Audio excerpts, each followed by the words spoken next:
prayer? Yes, hello everyone. Thank you so much for this opportunity. I'm so glad to be here. And yesterday's session is still on my mind, and I'm looking forward to enjoy this session as well. And yes, I'm from Pakistan, and it's so good to meet people from different region of the world, and it's a very enriching experience in itself. Thank you so much. Shirley, I think the prayer concept you can start. So tomorrow we are ready. We are learning from you. Yesterday was our first time. Yeah, please. Okay. I All think we right. should. Yeah, thank you. Thank you. Okay. So I just want to say,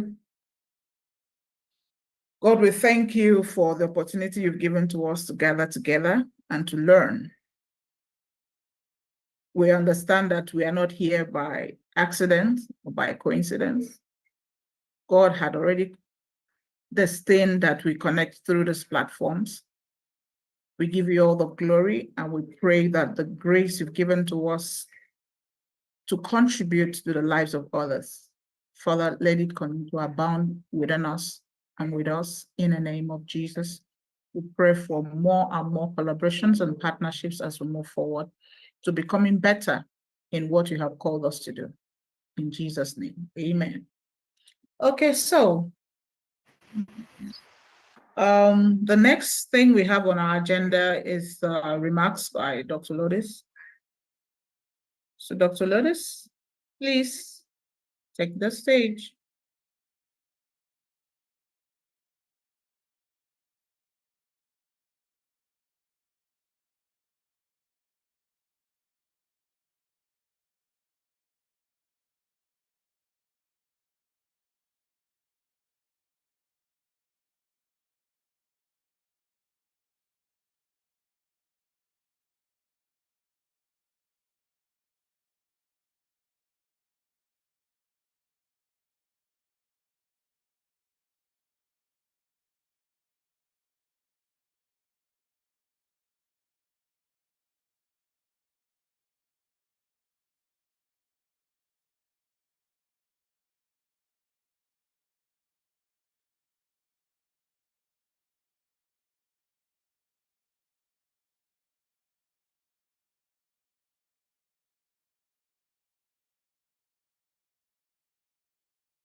Thank you. Thank you, Dr. Lotus. All right. Thank you, everyone. Thank you, Ms. Shirley, for coming up with this beautiful program. And thank you, Dr. Lotus, for always inspiring us to do much better each time. So thank you very much for this. All right. So before we going to start the session, I would like to give floor to the candidates who are with us from around the globe. And we have right now 11 countries on board with us. So we would like to know about you and from where you're joining us. Please raise your hand so that we can put you on screen. Short introduction and from where you are. Yes, Sabir. Thank you so much, ma'am, for providing us the opportunity to introduce ourselves and after all for providing this wonderful opportunity to learn from the well-learned people, the doctors and the scholars so from different regions of the country. My name is Mohammad Sabil Khan and I belong to Pakistan. I have done bachelor studies in political science from the University of Peshawar. Currently, I'm working as a research fellow at the Women Ascension Peace and Justice program. From the past 3 years, I have been involved with different nonprofit organizations, and currently I'm working as a director event management with the Human Rights Council of Pakistan. Thank you so much. Thank you, Sabil. Next is Temasung. Ms. Temasung. Good day, I'm Timisan Lucas. I'm from Botswana. I'm an aspiring clinical psychologist and a human rights, women and children advocate. I'm currently based in Women Ascension Skills and Development, and I'm also a part of Women Empowering Nations Global Network. Thank you. Thank you, Ms. Lucas. Next is Ms. Masumo. Okay, thank you. Hello, everybody. I hope that everybody is doing well, wherever in the world you are. It's a big honor for me to be here with you, great people, with you amazing people. This is Masuma Yusufi, a 17-year-old girl from Kabul, Afghanistan. It's located in Asia, in the heart of Asia, and maybe you have heard about Afghanistan, and it's a remote country. Now I'm very happy to be here with these amazing people. I am an education lover, and I'm interested in leadership, and I want to be a leader in the future. So I want to participate in these workshops, in these conferences, to improve my skills for being a good leader. And I'm sure that these conferences will have great impact in my life, and it will bring many positive changes in the future, not just for me, for my society, for people of Afghanistan. So I'm grateful for every effort that you people do for us, that you put your time in, you teach us. It's really amazing, and I really enjoy, and I want to take benefit from every moment of these sessions, of this experience. So thank you so much. Thank you for your kind words, Masuma. Now we are moving towards Ms. Botle.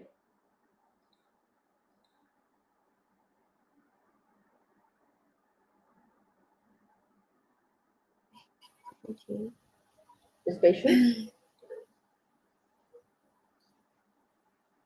Yes. Yes. Hi guys. My name is Botle Patience Matema. I am a third-year student at the University of Botswana, studying logistics and supply chain management. I am currently working I'm currently working on planning a few event projects. Yeah, that's it for now. And I'm also an intern here under skills development. Thank you, Ms. Matimo. Now we're moving towards Ms. Cleopatra.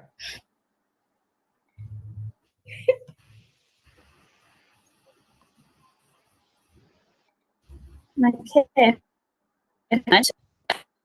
My name is from Zambia. I'm currently working as a menstrual health and hygiene educator in different communities of my district. And I'm also a certified project manager. And currently, I'm working on a project that is centered on it of shift to boy-child rights, even though at the beginning I started with girl-child education. But with my current work, I have observed new traits and trends in the boy-child education and some of the disadvantages that the boy-child is having with an intense support that the girl-child is having. So I'm working on a project that is centered on empowering the boy child as we help the girl child. Yeah. And I'm very grateful to Women Ascension. And I'm also a Women Ascension Fellow for Peace and Justice. And I'm excited about the workshop. Looking forward to more collaborations, learning, and interacting with people from different experiences, backgrounds, and different corners of the world. Thank you. Thank you, Ms. Cleopatra. Thank you very much. Now we're moving towards Mr. Altaf. Hello guys, good day. I'm assuming that all you are doing well and perfect. This is Altaf Naimi from Afghanistan country, living in Kabul. Currently, I'm student of geographic information system engineering, as well business administration management. And thank you so much for holding this kind of session. And it's really a pleasure, an astonishing pleasure for myself for attending this kind of workshop and session. And I want to be thankful from you, dear guys. Your task, your hard job is really boosting the place. Thank you so much for giving me a great opportunity to talk among you guys. Thank you, Altaf, for your kind words. We are moving towards Mr. Clifton.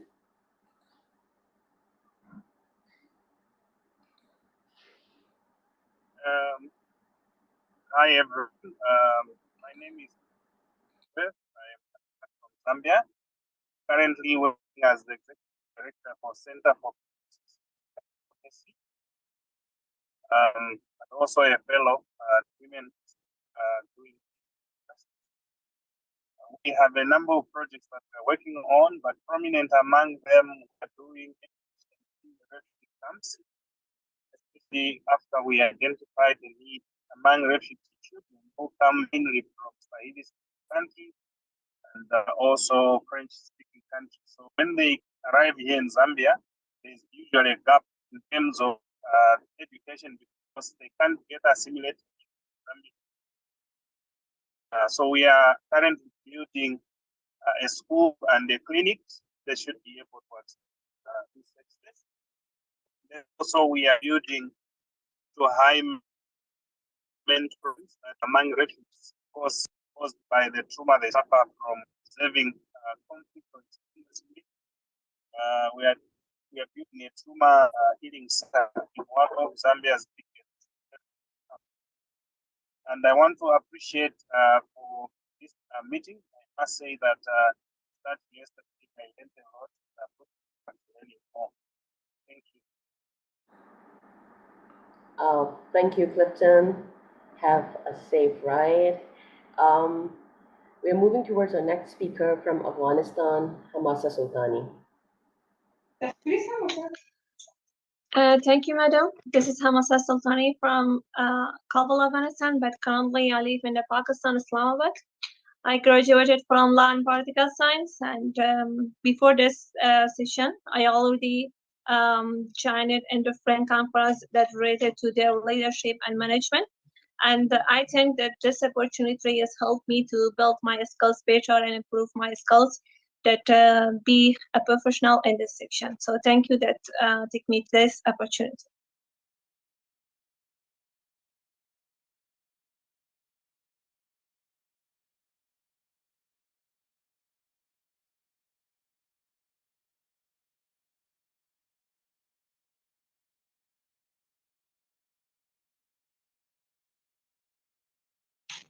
Ma'am, do you hear me? Thank you, Ms. Hamasa. Thank you very much. Welcome. Now we're moving towards Muhammad Isa. Muhammad Isa.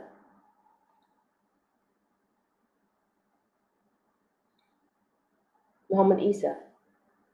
Hello, everybody. Hello, everybody. I hope you're doing well wherever you are. My name is Muhammad Isa Ansari. I'm one of the participants in this workshop, and I'm originally from Afghanistan, but I live currently in Ireland. The last sessions were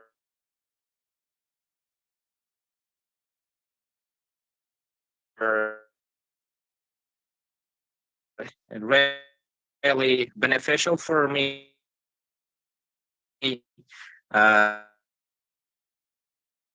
I'm very glad from you all, especially from Dr. Mahina Amjad, Dr. Lotus, and Shirley that you are providing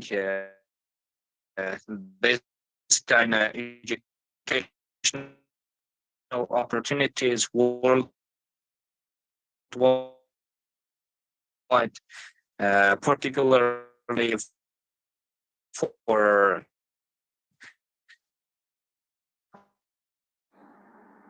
Thank you, Muhammad Isa. present. Thank you, Muhammad Isa, for your kind. Individuals. It's very good. Thank you, Muhammad Isa, for your kind feedback. Now we're moving towards Gift. Gift, over to you. And Hello, everyone. My name is Gift Mwape. I'm coming from Zambia. I have a bachelor's degree in peace and conflict resolution. Thank you, the coordinators, for the wonderful workshop. Indeed, we need to learn more about the leadership skills, and looking forward for more of such workshops that will enhance our leadership skills in the near future. Thank you. Thank you, dear Gift. Now we're moving towards Bakir. Mr. Bakir.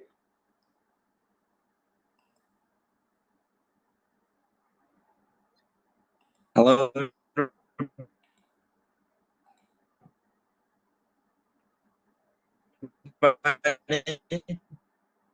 Your voice is breaking, Mr. Bakir.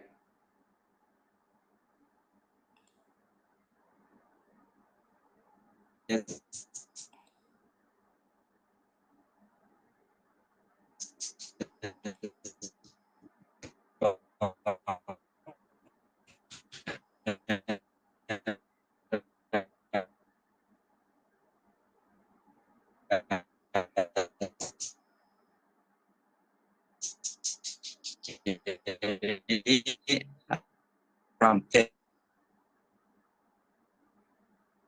From Iran, originally I'm from Afghanistan, and this is an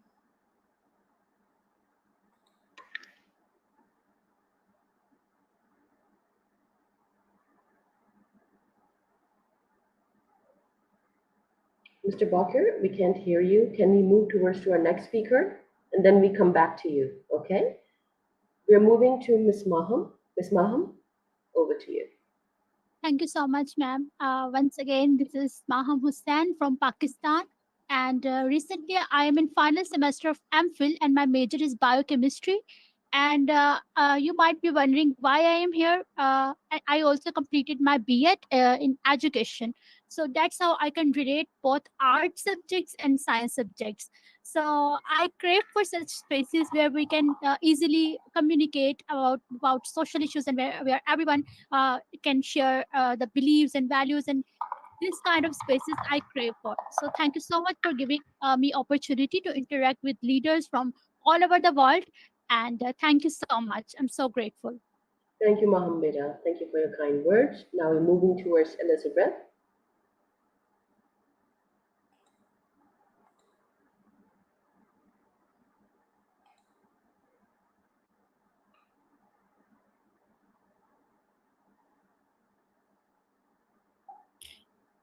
Good afternoon, ladies and gentlemen. I am so happy and privileged to be here. I'm so glad, and I would like to thank the organizers for the leadership workshop that you have organized.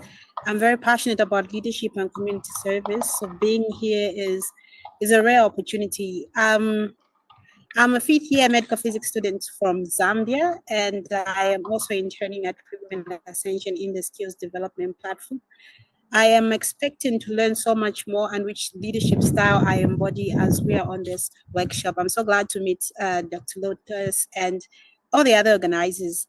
It is a rare privilege, and I'd like to thank Ma'am Mahin for this opportunity, for extending this opportunity to us. Thank you so much. Thank you, Elizabeth, from all of us. Thank you very much. Now we are moving towards our next speaker, Munafe. Munafe. I hope I'm not messing it up.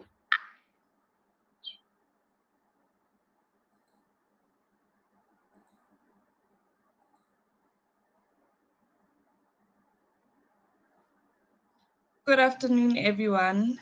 I am Amemolefe. I come from Botswana. I'm currently studying my entrepreneurship and enterprise development, and I'm honored to be here. Thank you. Thank you, Ame. Ms. Noor? I hope I'm audible. Yes, Beta, you're audible. Yes, hello everyone. I'm Nurulan. I'm from Pakistan and I have volunteered with Women Ascension in the community outreach team batch 1 and I'm also the part of community outreach team for batch 2. I would say I'm a sort of person that motivates myself to learn new things. This is something that I usually state to describe myself because spaces where you are least judged but motivated to learn because learning comes with challenges, overcoming those mistakes and all of these things. So I think being a part of this platform. Thank you, Noor, Beta. And Noor is always positive and she contributes too much at such a young age. So one good day, we will talk more about her. All right, so we're moving towards our next speaker, Ms. Huria.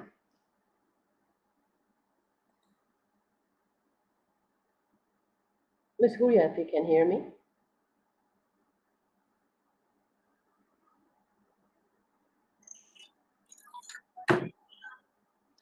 Hello everyone, good evening. I'm Huria from Pakistan.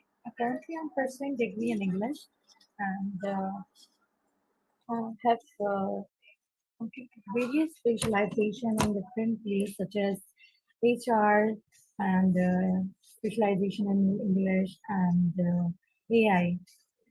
Apart from it, I have also been actively involved in various curriculum activities and currently interning at the organization of Ms. Mahi Namjad. I'm grateful for this opportunity and inspired by ma'am's humility and dedication. Thanks, ma'am, for providing us a diversified platform. And I'm very glad to be here. Thank you. Thank you, Huria Bete. Thank you for your kind words. We are moving towards Ms. Rafia now. Hello everyone, I am Rafa Mukhtar from Pakistan and currently I am studying nutrition at UAS Lahore and it's great opportunity to be here today and thank you Ma'am Maheen for arranging this session. It's amazing to be connecting to different people from different part of world. Thank you so much. Thank you, Rafia. Now we are moving towards Mr. Bakir. Mr. Bakir, if you can hear us.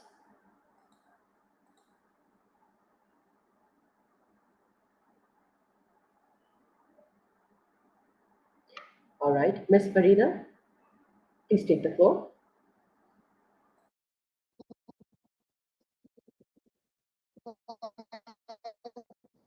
Thank you.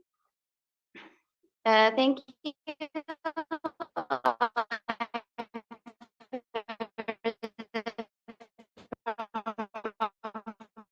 Afghanistan, and it's a big pleasure for me that participated in this leadership workshop for promoting my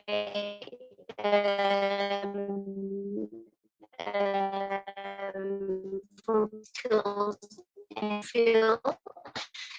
So I graduated from my school, but after school, I pursuing some programs for teaching other girls in my country, and also I'm pursuing some programs, some learning programs, computer skills, including coding. And also I experience so much for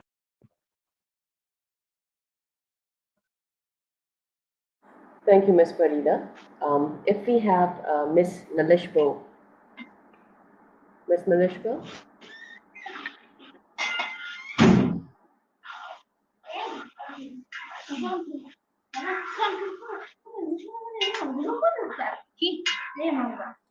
Please keep yourself muted.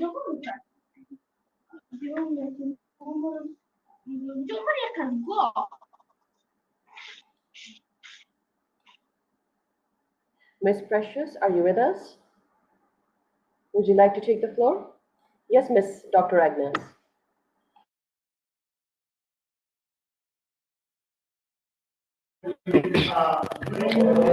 Thank you for giving me the floor. Good afternoon to everyone, or it's good evening.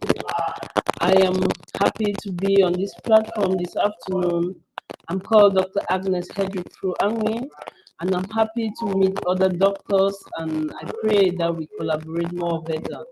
Thank you. I am from Cameroon, and I am a human rights activist. I'm equally a co-founder of an institution, and I'm coming with experience from this side of the country, from the world, and I'm happy to join the others from the other parts of the world. And I know that I will learn a lot from the others. Thank you so much.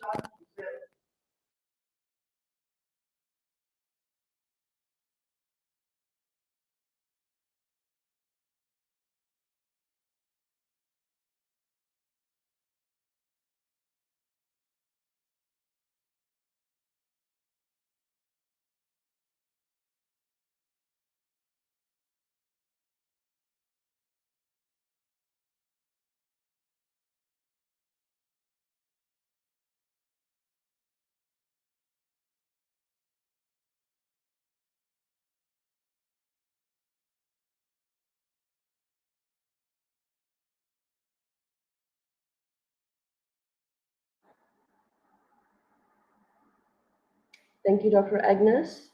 Can we please have Precious, Sally, Nalishbo take the floor?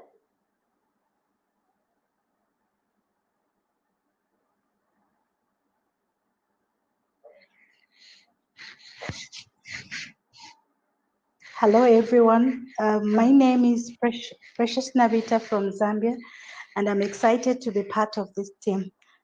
I'm under Community Outreach Department. Thank you so much. Thank you, Precious. Thank you very much. Miss Sally, if you can hear us. Hi, Nalishbo, please carry on. Hello, ma'am. Good afternoon. Good afternoon, everyone. My name is Analisho Machwani. I come from Zambia, a holder of a Bachelor in Development Planning. I'm attached to community outreach as an intern. Thank you, ma'am, again for this opportunity to be under the second batch of community outreach. Thank you so much. Thank you, dear Nalishbo. I think now we are good to go. Dr. Lotus, what do you advise? Should we carry on with the session? We have okay. someone here. Yes, Miss Sally, please carry on. Good afternoon, everyone. My name is Sally Alfeo from Zambia, and Women Ascension Community Outreach Lusaka. I am also a pastry chef by profession, but currently on freelance.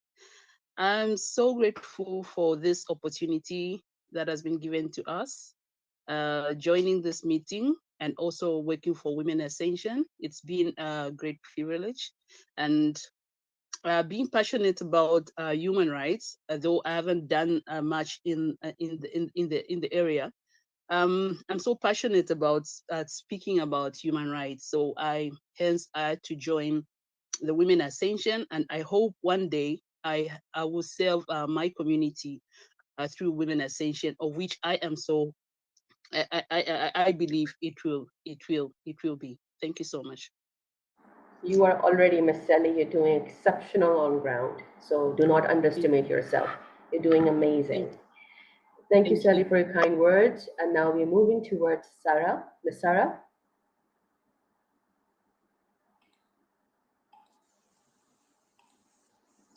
Hey everyone, I hope you can get me. You get me? Hi everyone, my name is Zambia Mikko.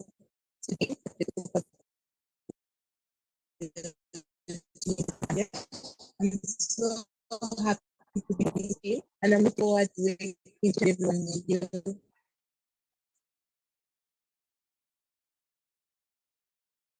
Mrs. Simji.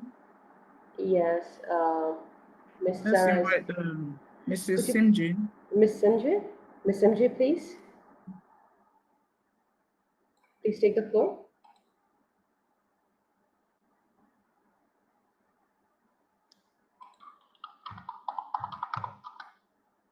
Mrs. Simji, can you hear us?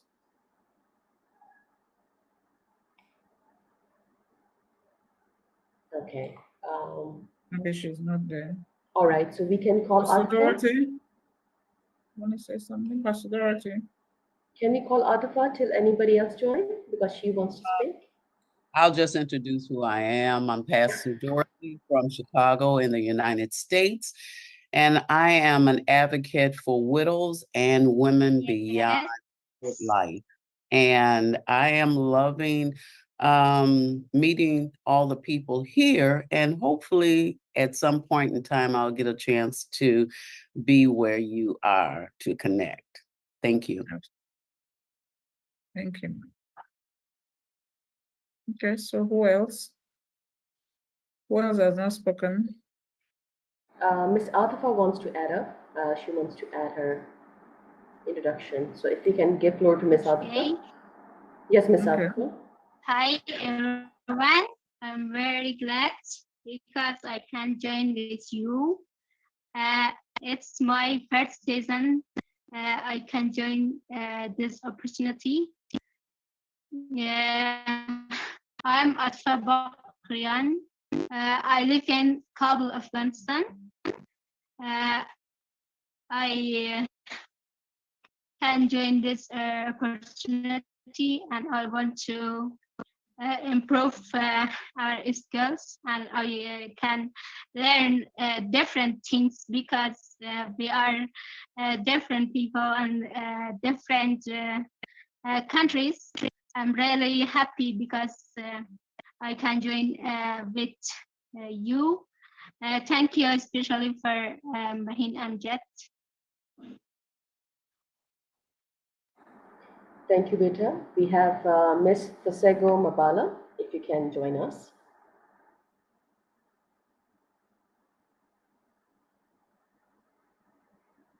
Miss Thesego, if you can hear us.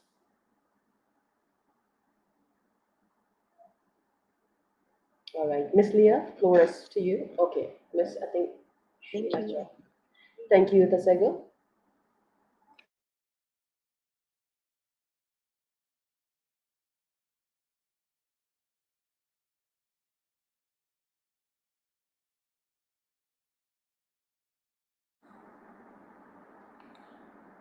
Thesego, would you like to add your introduction?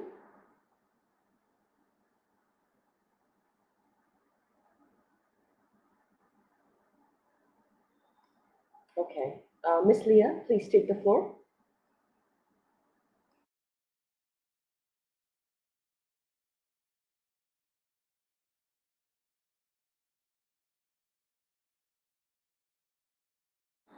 Miss Leah, we can't hear you. Hello, sorry about that. The network is bad. I'm Tisa from Botswana. To be here with you guys, and I'm looking forward to bomb people.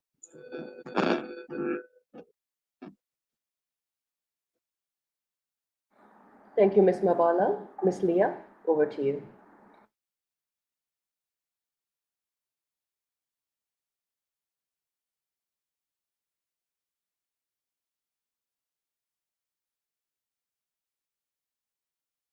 Miss Leah, we can't hear you.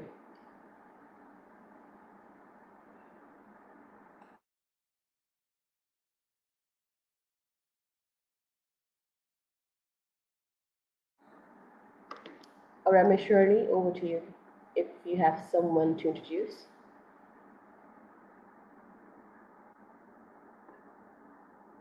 No, no one else. All right, so we are almost, yeah, we are good to go then. We're good to go. We're good to go. Yes.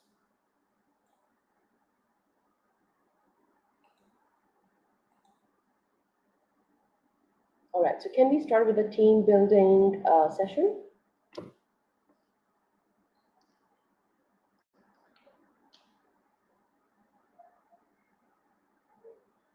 Yes. Yes, ma'am. All right, all right, all right. So, okay. So we've been through day 1. Now we're moving towards day 2, and I'm going to share screen first. And I've already forwarded you the document just in case if the document is not clear or visible in the screen, you can download and go through the details because it's a group activity work. After the explanation of theory and principle, we are going to implement that. And I'm going to assign you guys into the group. Please make sure we are not having more than 7 people in one group.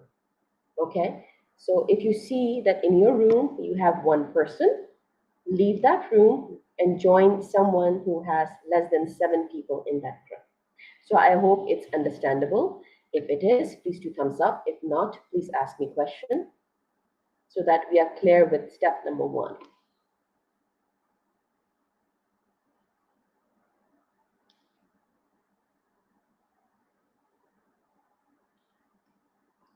All right, thank you very much. Now I'm sharing the screen. We are going to start with team building.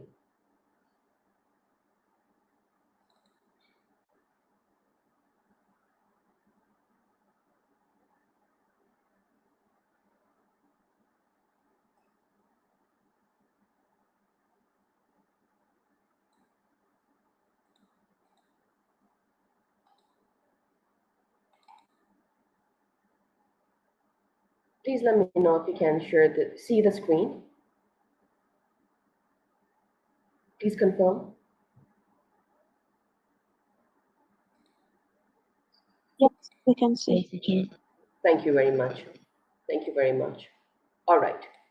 So I'm going to give you a brief overview about this activity because we have been reached in that stage of life. We understand what is the group work, what is team, and we have experienced different team work in different phases of life.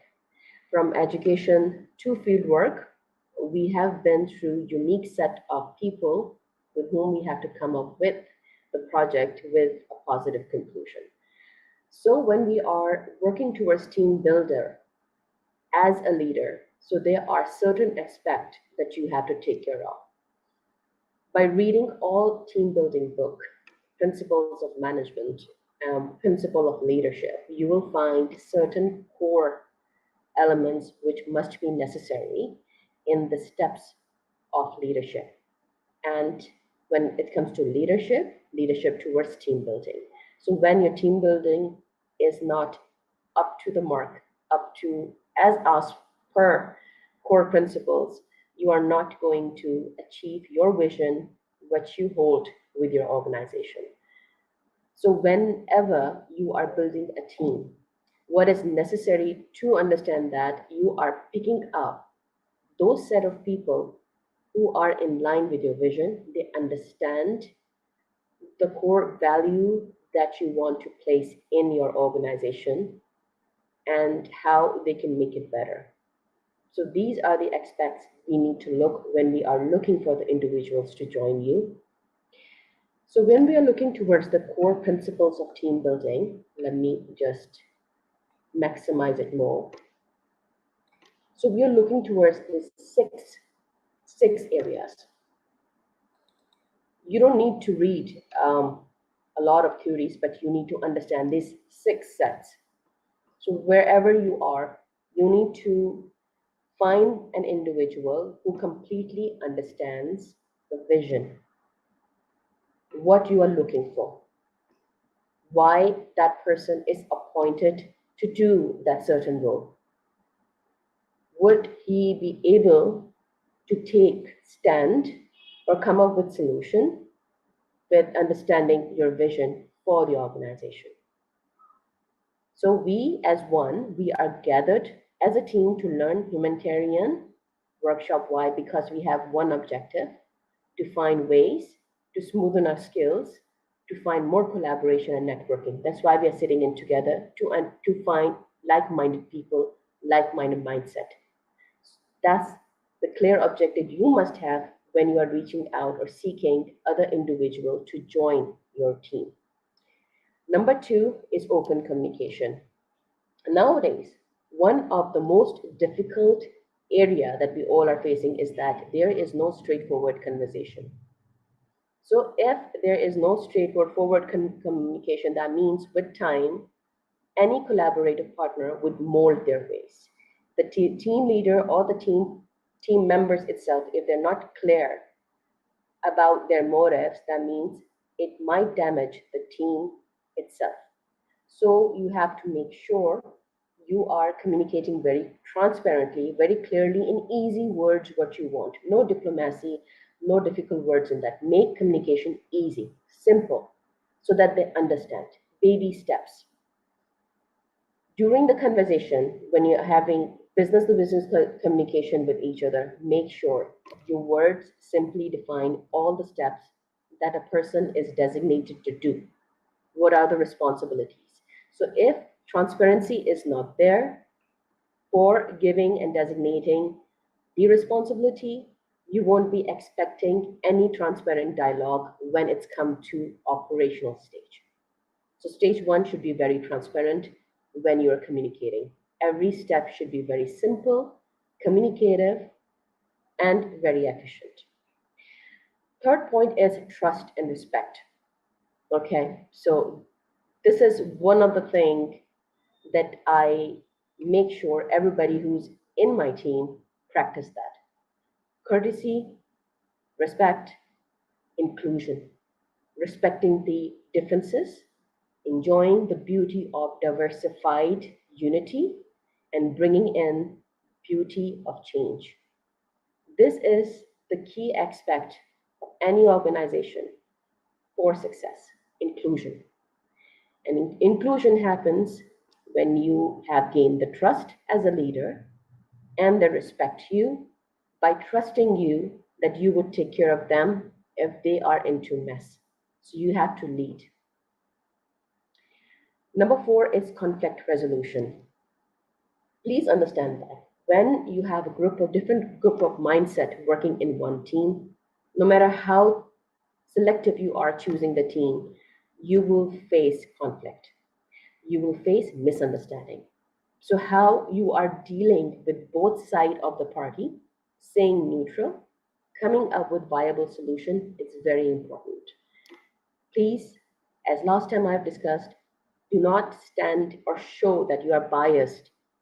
This is the most important element that you should exempt as a leader. You should stay neutral. You should understand both the party, where is the mistake, and how we can correct that. And please understand that when you are leading the organization, do not expect that and you cannot force anybody towards saying that they should seek for forgiveness. Understand one thing. Your first step should be they understand they did something wrong. If they don't understand, they don't feel they have done an unethical step or something which may damage the other person's reputation or hurt the feeling, so there is no use to push. Understanding must be there for solving any conflict resolution.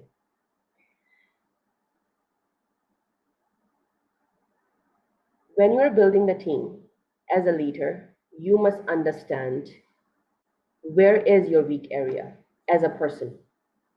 If you don't understand what are your weak areas, you cannot build the team. But that doesn't mean that you must not understand certain type of skill, but you must understand which area you need support and help. This is very necessary.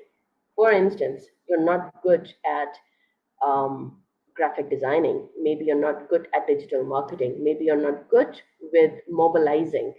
You would be needing individuals who are good at that. But with time, as a leader, it's your responsibility to learn as well with time. Learning should be both ways. So for having diversified set of skills, you need to understand where you as a leader need the help the most, because your vision needs help. If the gap is there, you need to fill in with the right people. And commitment and accountability. There is no way, no point that you can let your passion down and you let go of discipline. Some days are good, some days are bad. But your discipline will make you move towards success. You should not, if you're committing 1 hour a day, you must commit 1 hour a day. If you're not able to make yourself committed and show your accountability towards the certain set of responsibilities given to you or you have signed up for, it's not going to work long way. Because understand that everybody gives you chances. They understand we all are human, but we do not appreciate for a long run if it's not accepted from your end that you're going to commit. So if you're not committing, after a certain time, usually people part away and they move towards the person, again, diverse skills, where the person feels lagging, they need help to fill the gap. If you're not there to support, they will move out. So collaboration is something like this. You fill in the gap. And if a person is reaching you out for collaboration, networking, or team building, if you're not there, they will move on towards finding the right individual because they're working for success. So when you choose to be a leader and you're working for any project, good day or a bad day, you have to commit. You have to discipline yourself. You have to show yourself up, and you have to show accountability that you can do it. So these 6 steps are cycled with each other. You cannot let go of any one step because each of the steps is very much interlinked. So these are the basic core principle of team building. So if you have any question, please raise hand because we are going to start with real scenario on ground.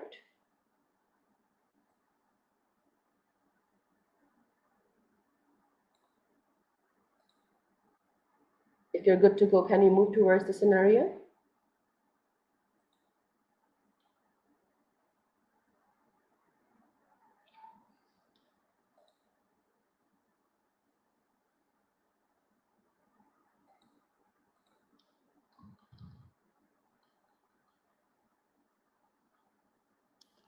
Can you all see the screen, please?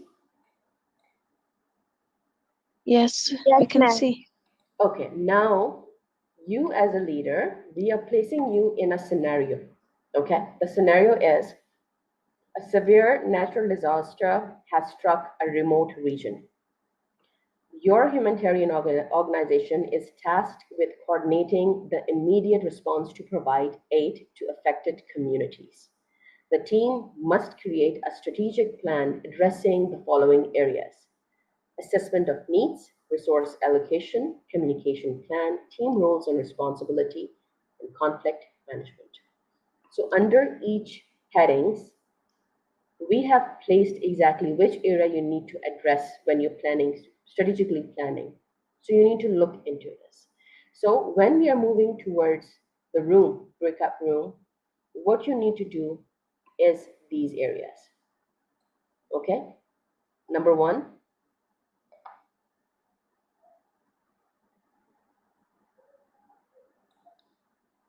you need to come up with strategic response plan. What you're going to do. Okay? When you are coming up with planning, what we need is these 5 points. You have to consider the core principles of team building. Okay, so how are you going to utilize your team under response of such natural disaster that you need to handle.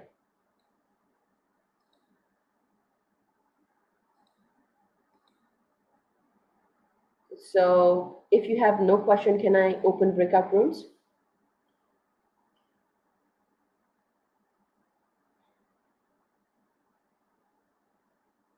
Everybody? Yes, ma'am. Yes, ma'am.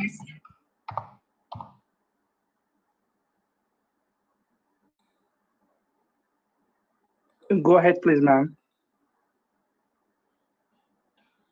The rooms are open. Please join in. You will have 15 minutes to solve the scenario, and then we will have discussion. I will close the room exactly after 15 minutes.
Arif and Shiva, please join room number 5.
Management committee, because as people line up to get food, conflict is inevitable. So we can already establish that group and begin to say their role would be to resolve conflicts and make sure that people can coexist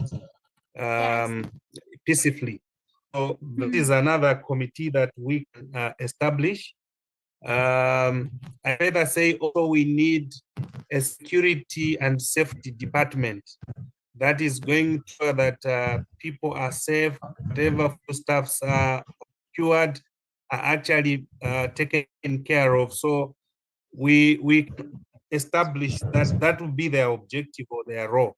So they ensure that there's safety within that encampment so that people don't live in fear either of being attacked or even the food that is being purchased getting stolen. I'll also talk about team roles and responsibilities.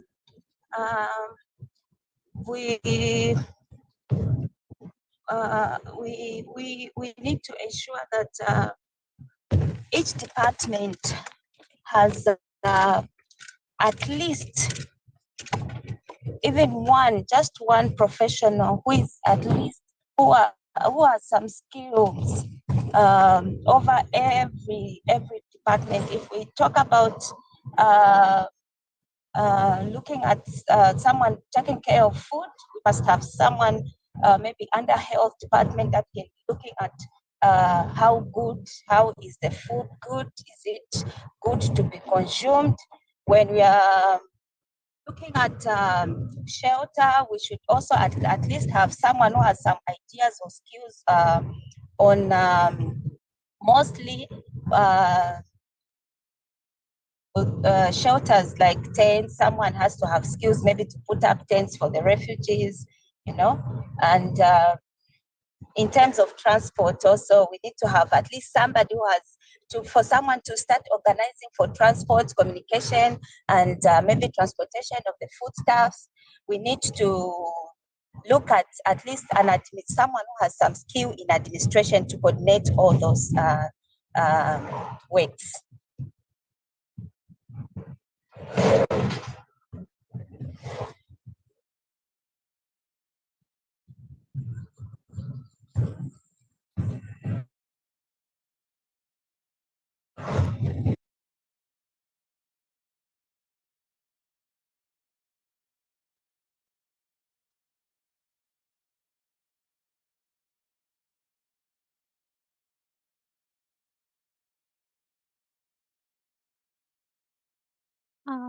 Not yet.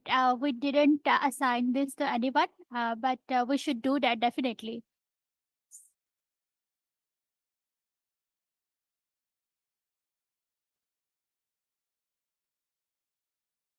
Okay. Any volunteer?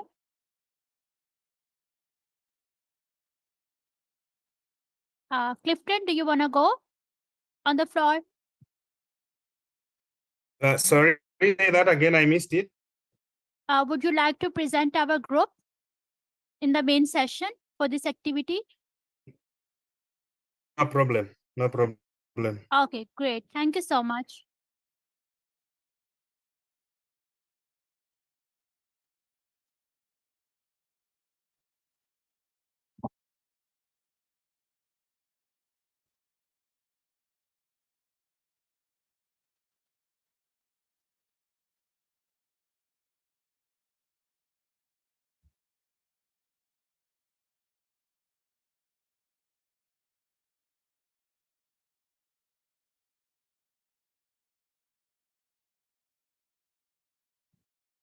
Thank you so much. It's so wonderful to have you here. Thank you so much. Thank you, ma'am.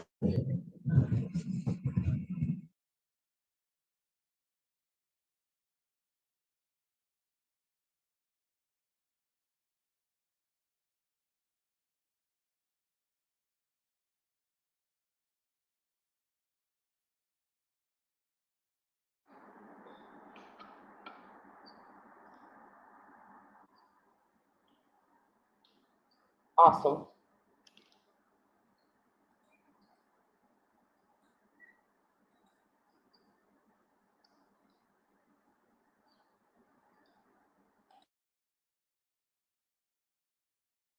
Their house, their exactly what else they had, so they lost. So it would be a great idea to talk about that. Do you agree or disagree? I agree. I agree as well. So we can go with any natural disaster so that we can clear we can have a clear objective and assign roles. It would be great. That's okay. Okay, so Hello.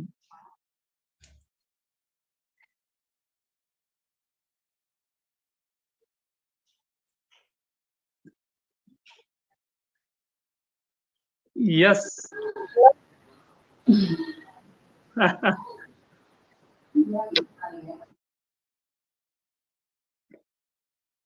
Mm-hmm.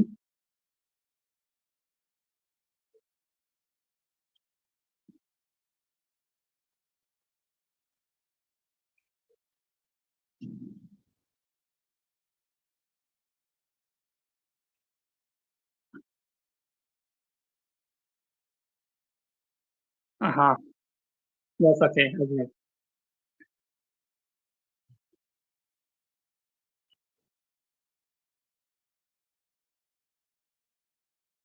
Mhm. That's okay. We will do it, ma'am. It would be our pleasure to handle that. You're welcome, ma'am. Bye bye.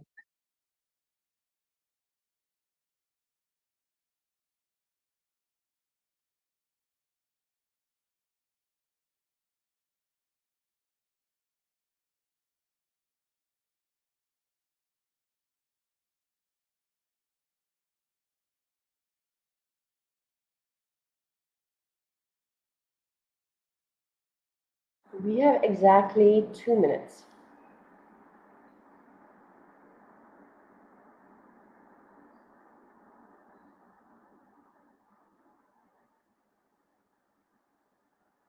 Yes, yes, you can.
this is the team or policy, or this is the team's way of doing things, and this is how we have to carry these things out, and find out from the beginning as we begin to build the team what issues they may have as far as the policies are concerned. That's a big deal too.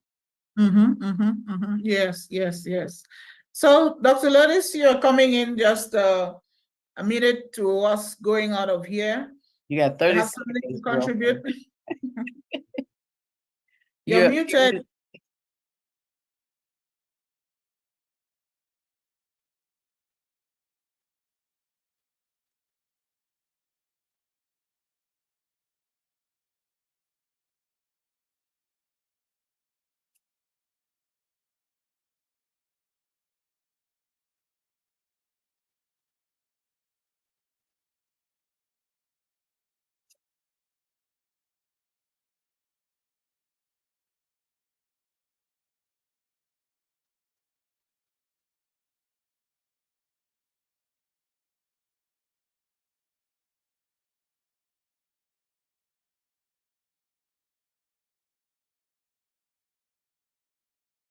And no. Oh, okay, we're supposed to do that.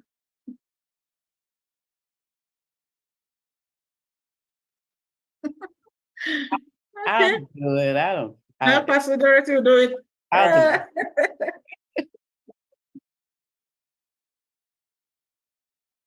Oh, extra minute has been added. Like we have extra minute added. Okay.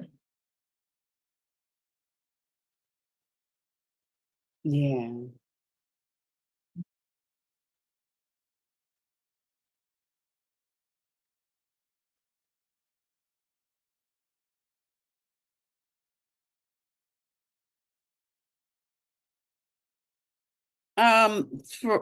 For me, the most challenging, I guess, is the figuring out where everybody really fits in, the team's role. Okay, because when we have challenges or disasters or whatever it may be, everybody wants to jump in and do everything. So I think that going into anything, we have to designate who needs to do what, and it's basically based on their ability and their knowledge. And if it's not there, make sure that they get immediate training in the areas that they want to jump into and they want to be of help. I love to run my mouth. So anywhere I to run my mouth, I'm good. I'm good. Any place that they're giving away money, I never had a problem asking for money. I'm right there. Okay. But if it comes to blood, and I'm not so much there. I'll do what I can.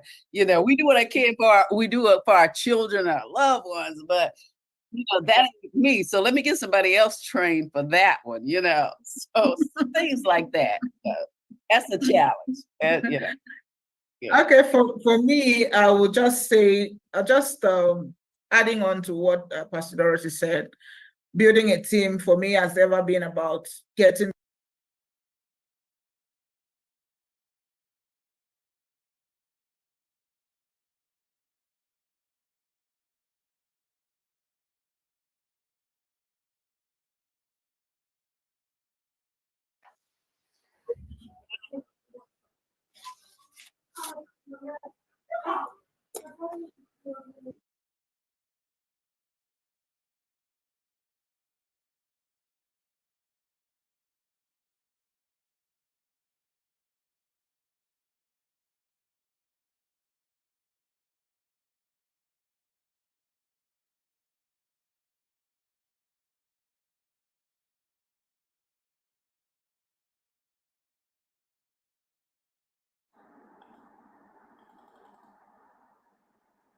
Thank you, Dr. Lotus. Thank you very much. So now we have our teams ready.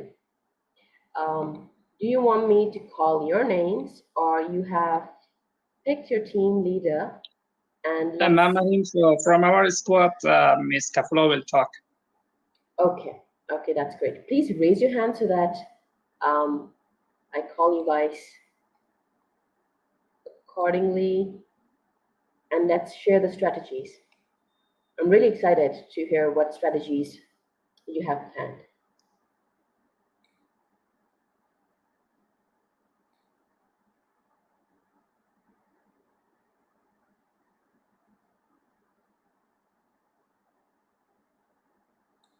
Miss Cleopatra?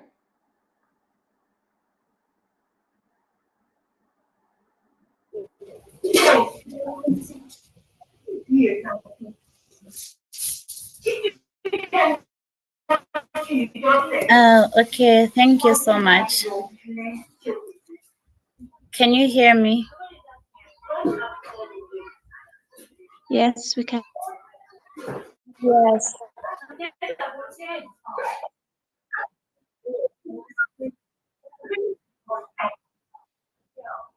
Okay, so my name is Kafla Cleopatra from Zambia, and I'm representing Group 3.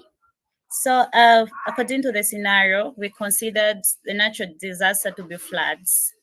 So from the natural disaster floods, we discussed on defining roles and responsibilities according to my team.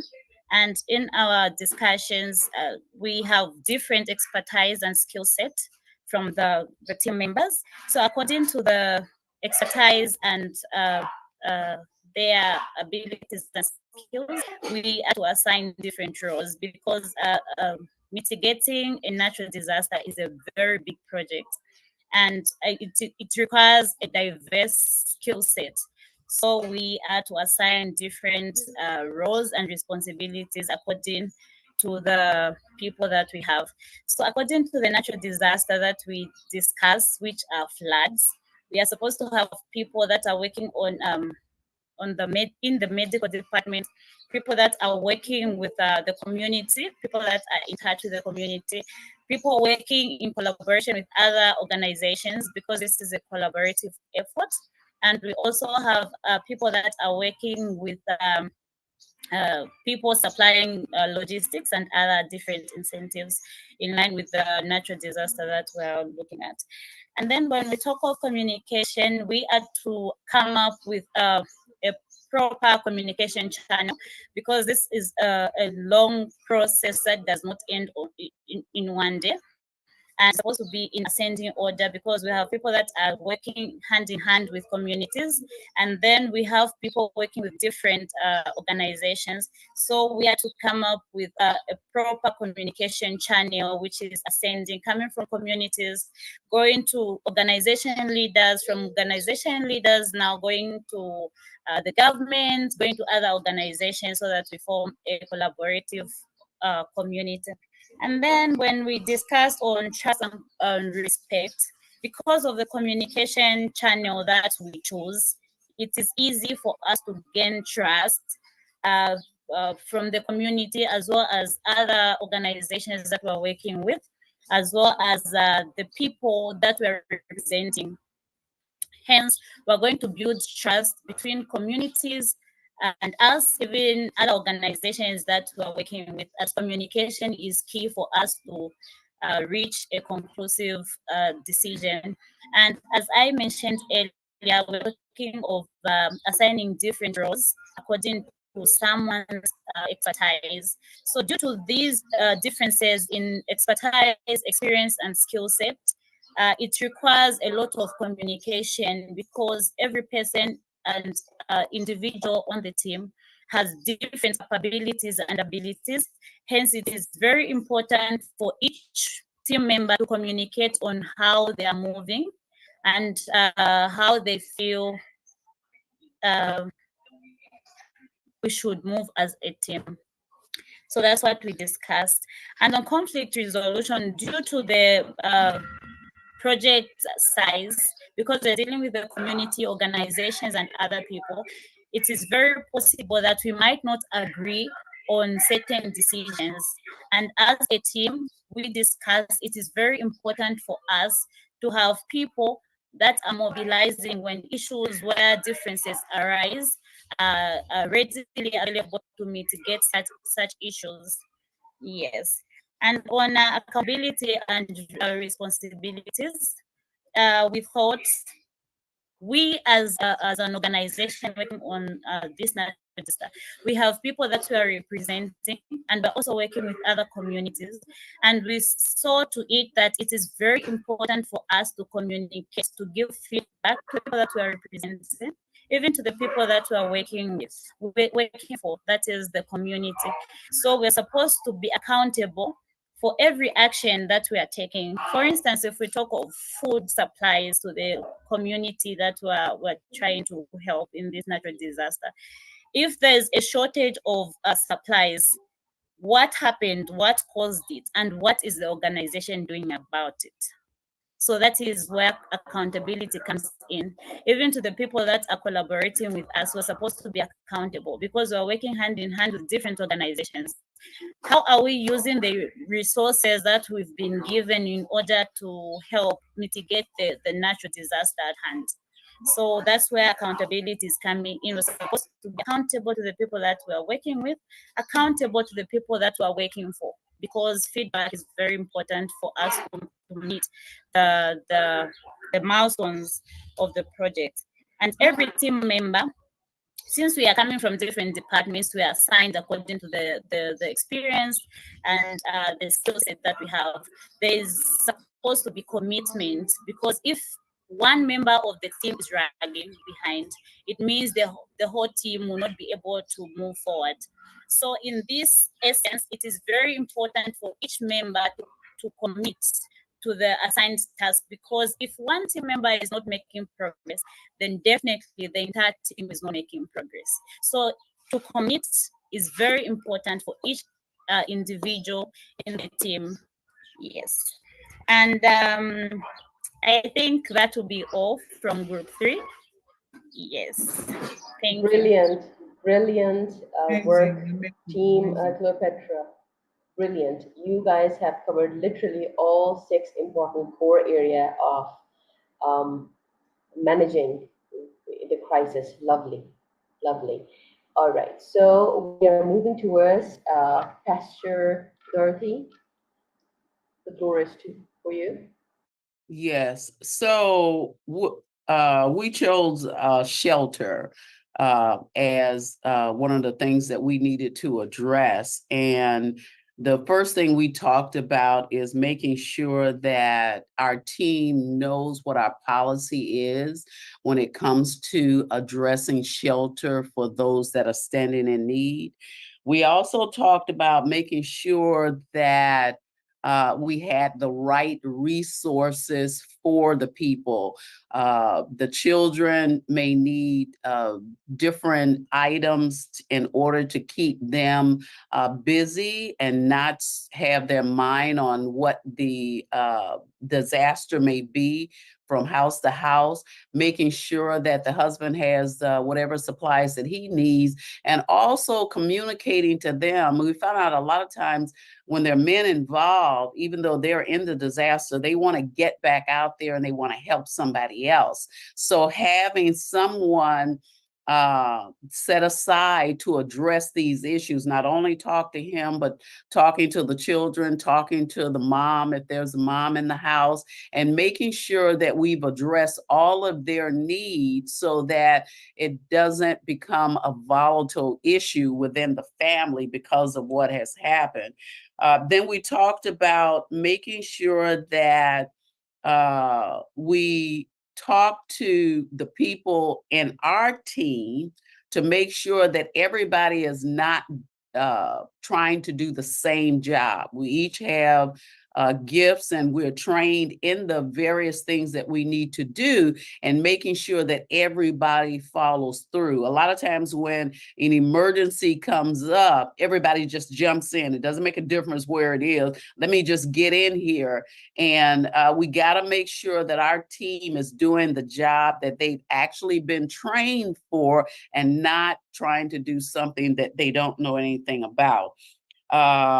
So getting the supplies for them, making sure that our team, when a conflict comes up, especially within the team, that we cannot succeed unless we do it together. So communication, finding out what the issue is and getting it taken care of quickly. Sometimes when there's an issue that comes up between team leaders, we have sometimes we just kind of walk past it, we'll deal with it later, or it'll fly away or something. No, we have to deal with the issue now, find out what's going on, what it takes in order to resolve the issue so we can get back to the problem that we have at hand so that we can solve that issue as well. And sometimes it'll even take, if we got one team, when conflict comes up, you don't necessarily have to throw anybody out. Sometimes you have to create a second team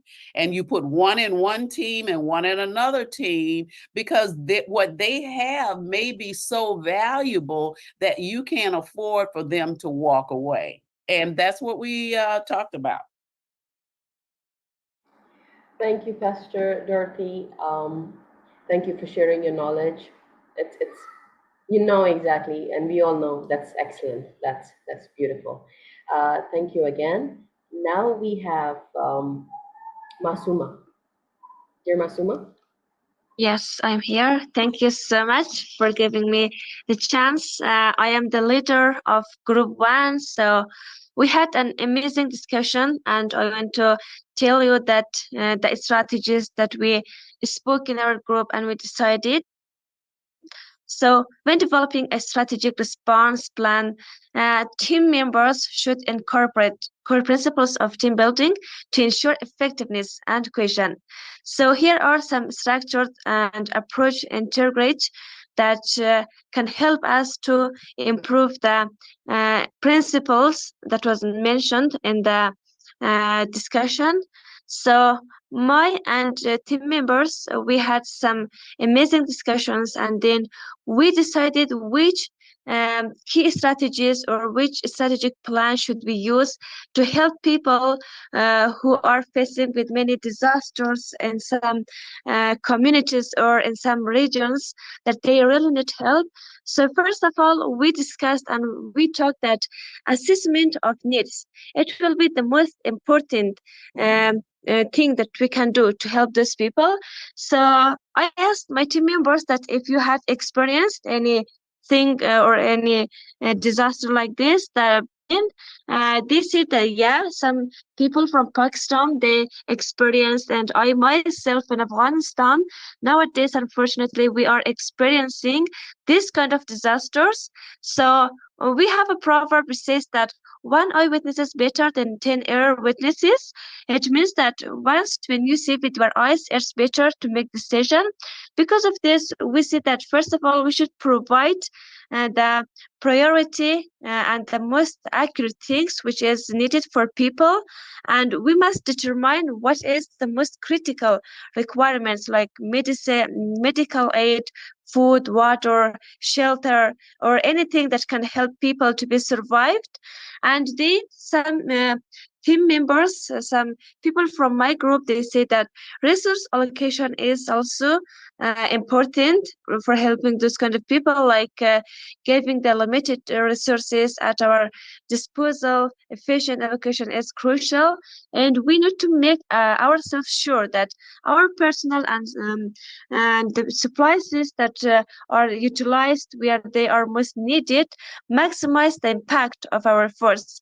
It means that whenever you look for sources which are very helpful for these people, so you can make it bigger and bigger, and it will be very effective for your the community that you are helping.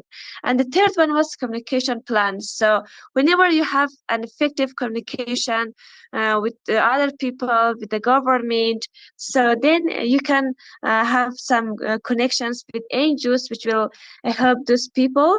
And the fourth one is team roles and responsibilities. It's very important.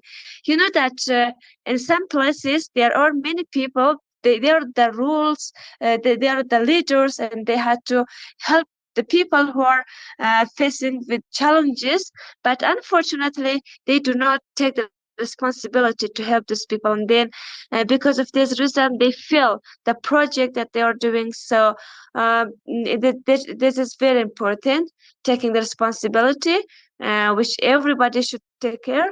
And finally, I have to say that this is the speech of my group members, that they all said, together we can make a significant impact in the lives of those affected by the disasters, natural disasters. And I'm sure that everybody in my group, they were aspired and they had the motivation to take all of these key points, and then I'm sure that together we can bring changes, and of course it will be a great result. Thank you so much.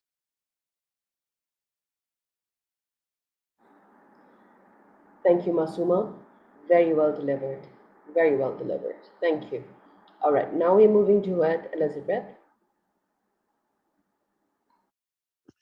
Thank you so much. I hope you can hear me. I'm having a bit of a network problem, but I would like to confirm if you can get me clearly. Yes, we can hear you. All right, thank you so much. So the natural disaster that we identified was an earthquake that has struck a remote region or a small village in a distant location. So as a team, we would first look at what is important. What do they need urgently at the moment? What should we consider first when we get there? So we concluded that medical aid is first, because we might find that some buildings have collapsed on people, some children have been separated from their parents and whatnot, and they're hungry. So the first thing will be medical aid. First aid and medical supplies in order to treat injuries and also prevent further harm for those that have already been injured. And the second thing will be food, because the areas that have food storage or the stores might have been demolished or broken down as the earthquake was passing. So the second thing that's important, we decided that it was food. We distribute non-perishable food or dried foods that they can have over an extended period of time. And then also the final thing was water and shelter, because they'll need clean water sources. We also need to carry purification systems, because of the earthquake, the water might have been contaminated, and also set up temporary shelters in places where, if the earthquake would strike again, it would not have so many adverse effects, and then provide things like blankets or tents and sleeping bags. That was in the order of the needs that they will need. And then for resource allocation, we looked at which members are going to be useful in a certain category. Let's say medicine or medical, logistics, and also communication. Looking at their expertise and also what they have done and also their experience, because it's a humanitarian, let's say it's an organization. So we're looking at who in the organization has this kind of expertise, and then we'll allocate assignment or what they are going to do when they get there according to their expertise, and make sure we clearly communicate what their roles are going to be, even though they know we need it, so it just sticks in. And then we also prioritize allocation of the resources based on how urgent they and how needed they are. And we'll also focus on medical aid, food, water, and shelter, as I mentioned before. And then we'll also utilize available transportation, automobiles, can be vehicles or helicopters if possible. And then we'll also collaborate with the local authorities in order to facilitate access to the affected areas. And then for the communication plan, we intend to set up a central communication place where all the personnel can report to or call if there's anything needed in a certain location in that remote region. And also a person who also communicates outside, or external communication with local authorities outside that particular village or region, and also non-governmental organizations that are willing to come in and also assist in the capacity that they can, and also media to ensure that effective coverage, and the whole world can see that this particular region needs help in and what kind of help that they need at the moment and what is really important. We utilize phones if they'll be available, radios, and also social media to facilitate updates, real-time updates and information sharing. Social media such as YouTube, Facebook, going live on these platforms just indicate that this is the help that is needed. And then for the roles and responsibility, we made sure that everybody knows what they're doing. If we have a medical aid officer, they know what they're doing, and they have people that will be able to assist them when they get to the location. A logistics officer to help with transportation, supply chain management, and also resource allocation, as well as a communication officer and field officers. This will allow us to know where each person is and what they are doing when they get there.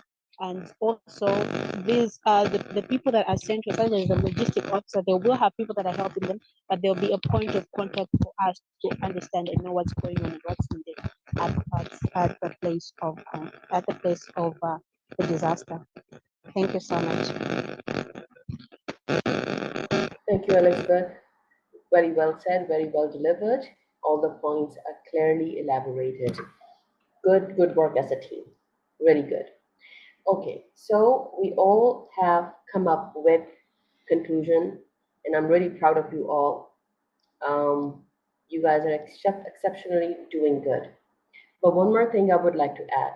Whenever there is natural disaster, you cannot just rely on government to help you out. In fact, government would like to take your help. They basically seek all humanitarian leaders on the ground, and you are the force for them. So please, when you're building team, please make sure during your practices and operational of your organization, you prepare yourself for this. You prepare yourself for disasters, for unpredictable challenges, so that your team is ready. Yes, Clifton, would you like to go next? Yes. Yes, please, Clifton. Okay, so thank you very much. I am Clifton Chief from Zambia.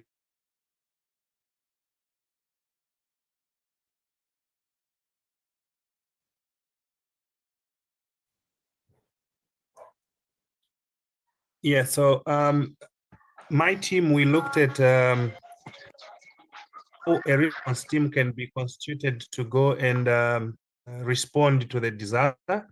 And our imagined point of discussion in terms of that emergency, we thought of a conflict, which is a civil unrest that has displaced people. And because this is some kind of internal displacement, we thought that the first thing that we are going to do is to establish an emergency response team. Now, this is a holistic large group of different people with different expertise, and what would happen that a national or a coordinator for that emergency is going to be identified as the leader. And then from there, we are going to do an assessment of identifying the needs. And once we have discovered what needs are exactly needed, then we know what is going to inform us how many departments we are supposed to create depending on needs that has been identified.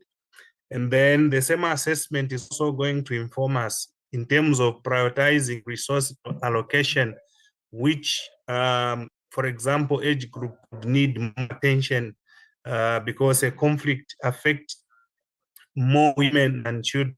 So we would want to know from this assessment that each group needs attention more than the other. And then in terms of following the plan, we're also going to set up a media team or a communication team. This is a team that is eventually going to go on live, whether Facebook, YouTube, They will be able to project what's happening in real time in particular remote region. If network is something that is going to be there, the same communication team is going to transparently communicate what is transpired in that region, so that the other region of the country should be able to be abreast with what's happening.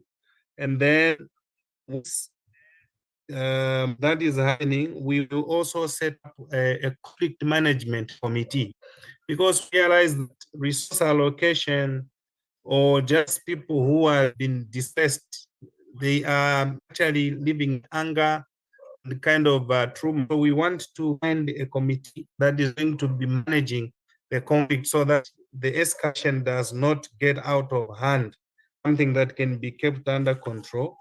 Because we will also provide food, because we say that some of the departments we can already create is a medical team, a communication team, like I've said, then the food department that is going to take care of food distribution. Already talked about the conflict management committee. And then we will also look at creating a transport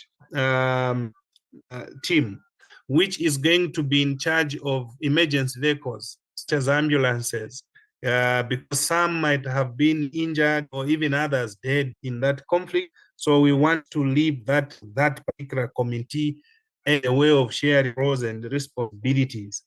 And then we also discussed that we would need a security department, and this we may collaborate with the state police or whatever security wing is in the country, to make sure that these are quickly deployed and be able to man the IDP centers, so that there is no further safety that happens, particularly for whatever sources of food that we might have. We need to make sure that we protect that by ensuring that the security department takes charge of that, and that will also some kind of protect the people who are internally displaced, especially in the night, against any further invasions.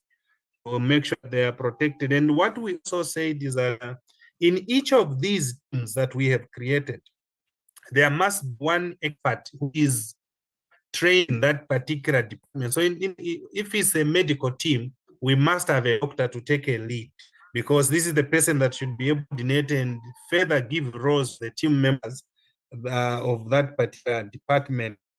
And we also said for easier of communication, we are going to form a WhatsApp group, a zero group, where we'll be posting things to quickly share information on what is really needed urgently. And we also say we can create a networking and coordination team, which can then call the local communities where those people might have been displaced, so that we won't create any further conflicts. There will be a social integration team that is going to make sure that the activities that allow, for example, children to quickly try and heal from that traumatizing situation. We remember it's important to also talk about the importance of commitment and the accountability. And this is for the team members, that it is important that whatever things or items are actually given to you, you are going to go beyond by being accountable, ensure that discipline of those things and usage of those things are properly taken care of. We said that we can also establish a data department. And why we want this data, it's because it helps us to know how many injuries have been recorded, how many people have died, how many people are in critical condition. So this will continue to give us real-time data as situation is being managed. So we would be able to know the number of children, the number of women, and other casualties that might be in those displacements. So this part would help us. Then some of the things we quickly identified that we can distribute to the people, we say we can bring very critical basic needs such as water, shelter, and food, to make sure that people do not go hungry. Otherwise, they may also experience starvation, which can be another problem. These are things that we have discussed and that we can establish IDP centers where people can find shelter. So I think that's what we shared. Unless I skipped something, my team members can also contribute. I thank you. Thank you, Clifton. Beautifully delivered. Team members, did he miss something? If not, just do thumbs up. Okay. Okay, Clifton, you have delivered everything. All right, so thank you very much once again. So I would like to conclude in such a way that, believe me, your government needs your support once such disaster happen. So make sure your organization, your team member are always prepared. Once in a month or quarterly basis, do practice these awareness sessions, do engage in strategy building so that we are mentally prepared. If something happens, we know what to do. All right, practically how we can implement that. With that, we would like to conclude our session 1, and I would like to give you all 5 minutes break. And after that, we will conclude our last session. We will try to conclude that in 40 minutes. So please be here on time. It's 5 minutes break. Thank you very much. Thank you, ma'am. Thank you, ma'am.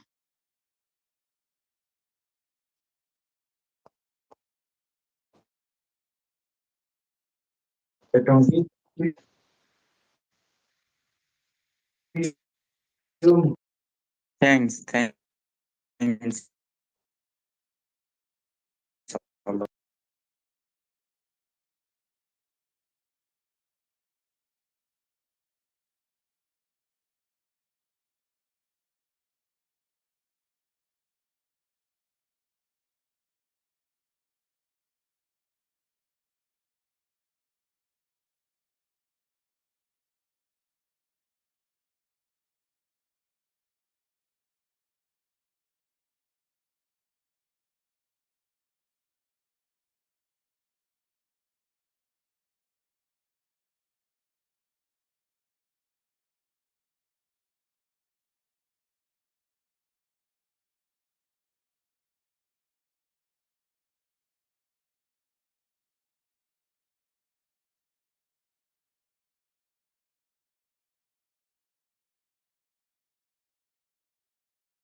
Like sun to the day, we are light and we shine forevermore. The Black History Song. Stream now on your major music platform.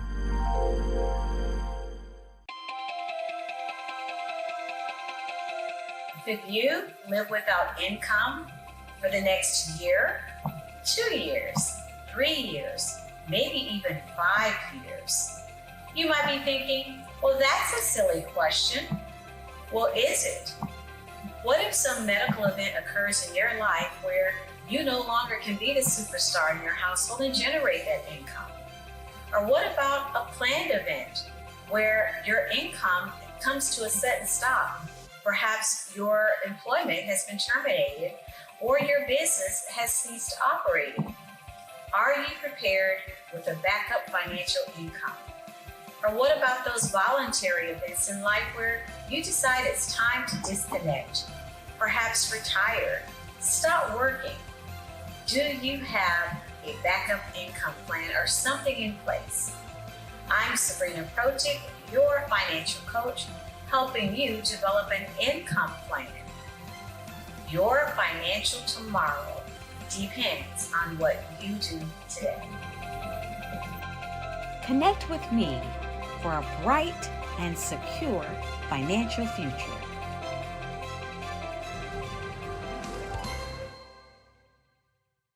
Yay, we did it! We made the Amazon hot new release for our amazing book, Harnessing Your Thoughts. Take the reins, control your life, and win. We thank you for your support.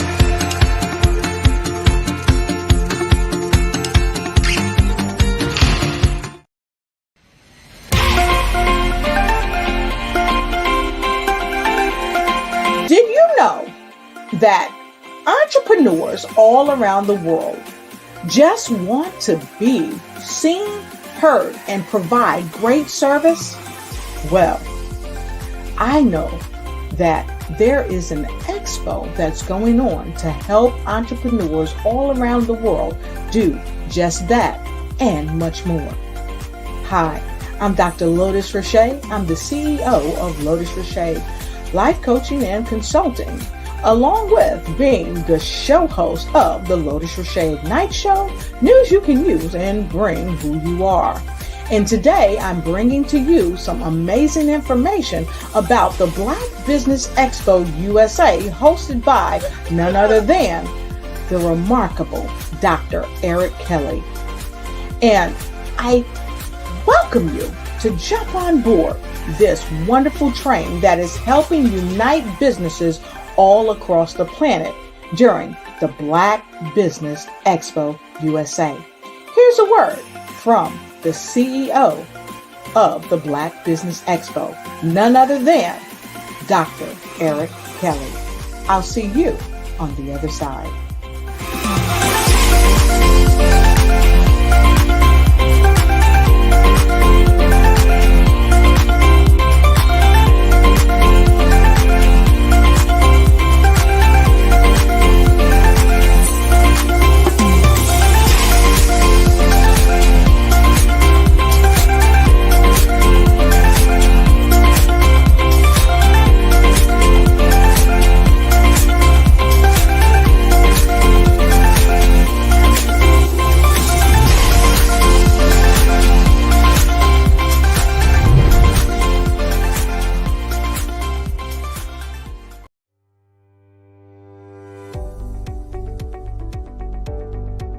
How is your mother and daughter relationship?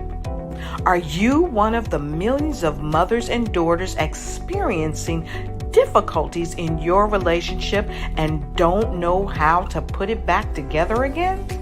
We have good news for you.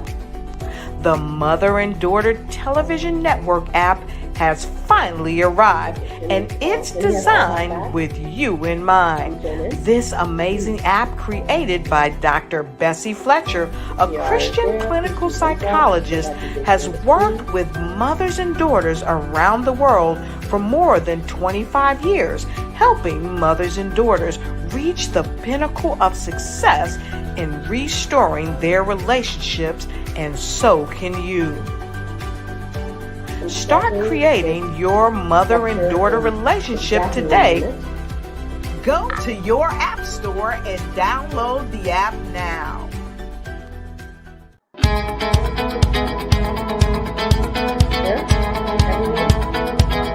I had the opportunity to work with Lotus Richey and her team to create a promo video for my business. And let me tell you, she and her team are pretty darn outstanding. I had recorded a video that we were going to use in the promo.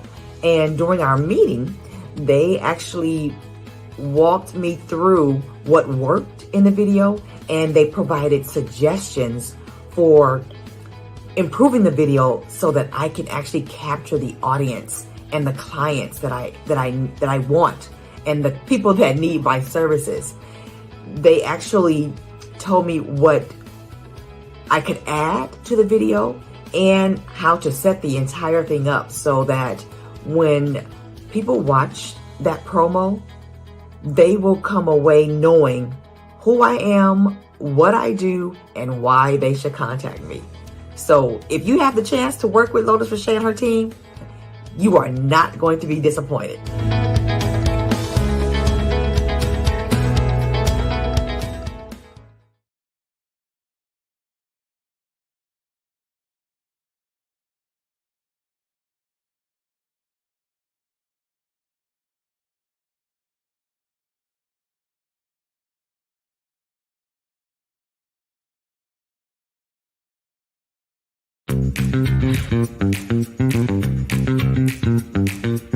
It's time for you to start bossing in social media. For all your social media needs, you've come to the right place at the right time to get your website designed, landing page, social media platforms, and get the training you need to get in front of the people that's ready to buy your products and services. Let me train you with StreamYard, Zoom, Clubhouse, and much more. And let me help you get your virtual professionals, not assistants, because assistants can only assist you, but the virtual professionals can give you that professional flavor that you need to expand your reach and increase your revenue. Jump on in and get in where you fit in and start bossing today.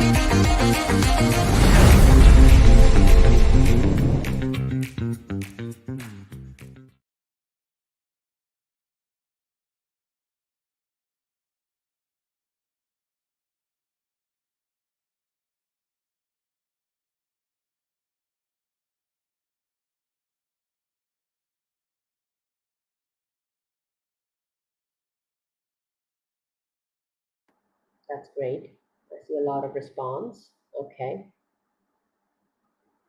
And how many of you feel that you are bound to do this task, no matter how much tired you are, but you need to force yourself to do this? How many of you feel that?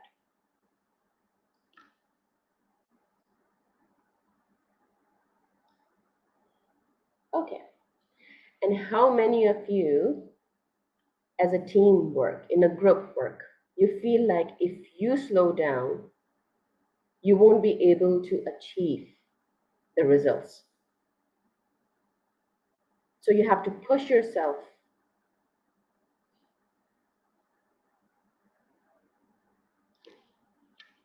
Okay, that's good. I like the responses. That's good. Okay, so when when these four things happens, which I see it's happening with literally everybody, do you feel like shutting down and just close every chapter and just disappear for a while and you don't respond at all? Do you do that? Do you ghost? How many of you?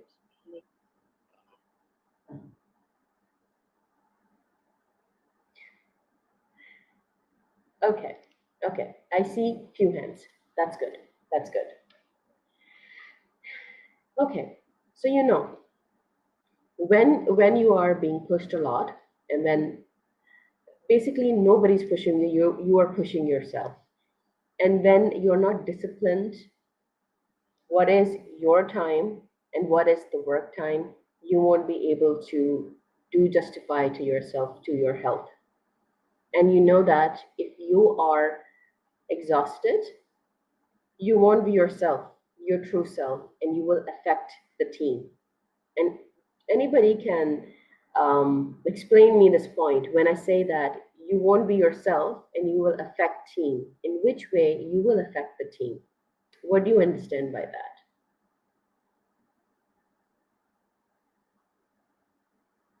Yes, Nuralan? Much as you do it I want to add something or maybe an explanation to that. I read Yes, Noor? somewhere when you become so when you become emotional or exhausted, the first thing that happens is your IQ drops, and that is when you make rough decisions or take steps that maybe affect the team in a way. So yeah, when you're exhausted, you don't have the capacity to think straight or maybe rational. So your decision can affect the team.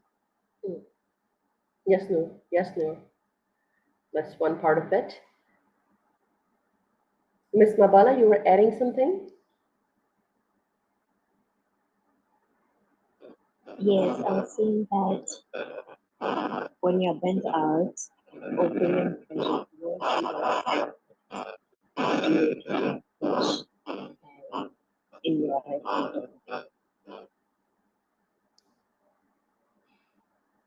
Yes, true. Miss Best, would you like to add something?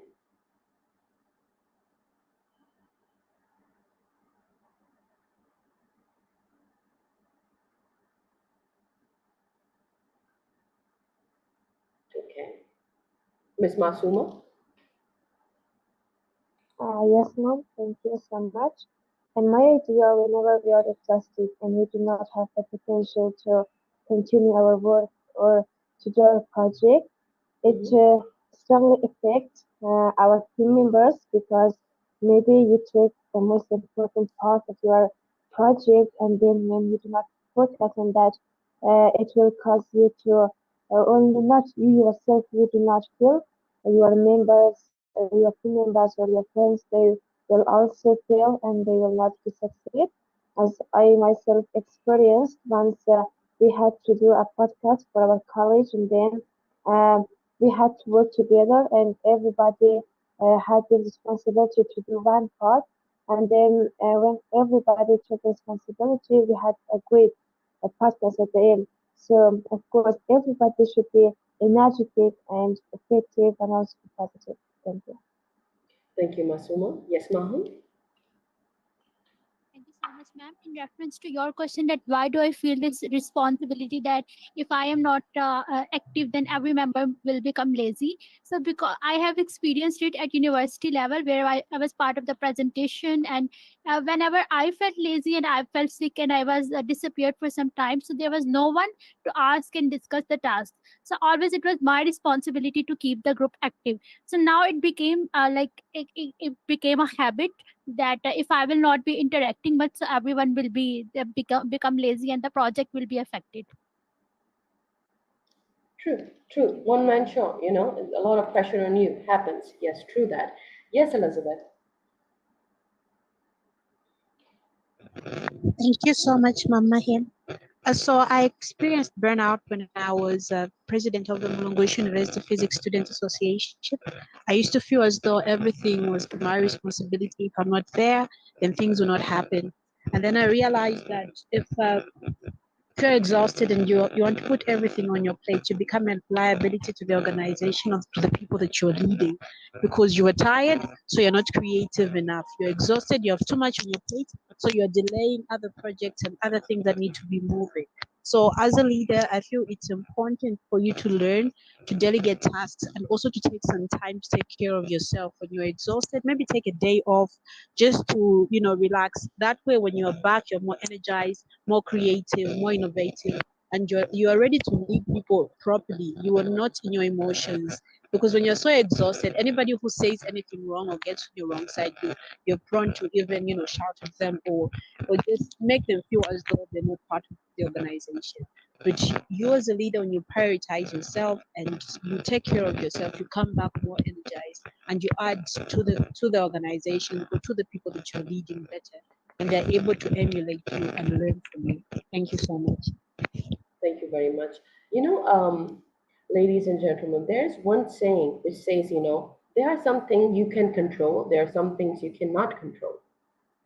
So for you, you must know what things are in your control. And the things which are not in your control, you should let it go. Eventually, it will fall into the right place. So this is the one thing which I have learned as well with a very hard lesson 2 years back. So, the stage you are at, I was there in my early 20s. I know this feeling. I know exactly what you guys are doing and where you feel responsible, because at this stage, when you are at initial stage, you feel like you have to answer. If you weren't going to do it, it's not going to happen. You are afraid of doing mistakes, letting do other mistakes.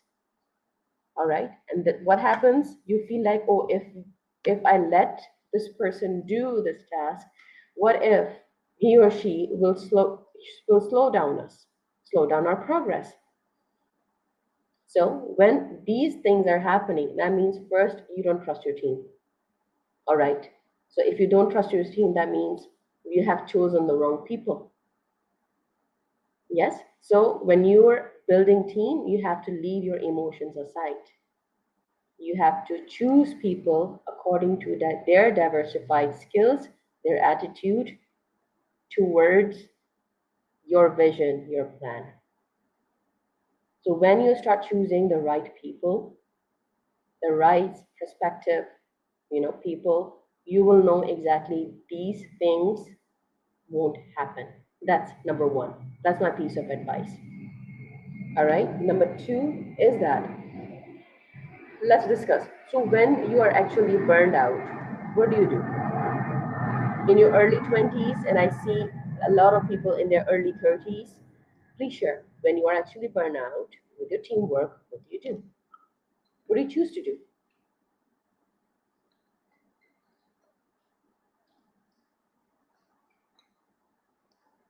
I prefer you guys speak because I'm not going to read. Yes, Lucas? When I burn out, most of the time I ghost, I isolate.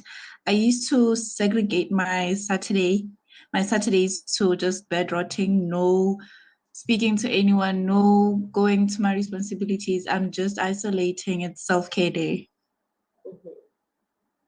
That's good. That's good. Anybody else would like to add? Then I just go to sleep. And when I wake up, everything becomes magically good. I like the solution. Yes, Muralal? I usually try to reach out to a friend who might help me in the situation, because sometimes when I share things and they are empathetic towards it, they know and they have been through that very same thing. So that is a relief for me, and hearing from them and then sharing my own stuff. So that is what I do. That's a very good point, Noor. You must know someone in your team. You must build a team in which you confide in. Really good. Support system. Yes, Clifton.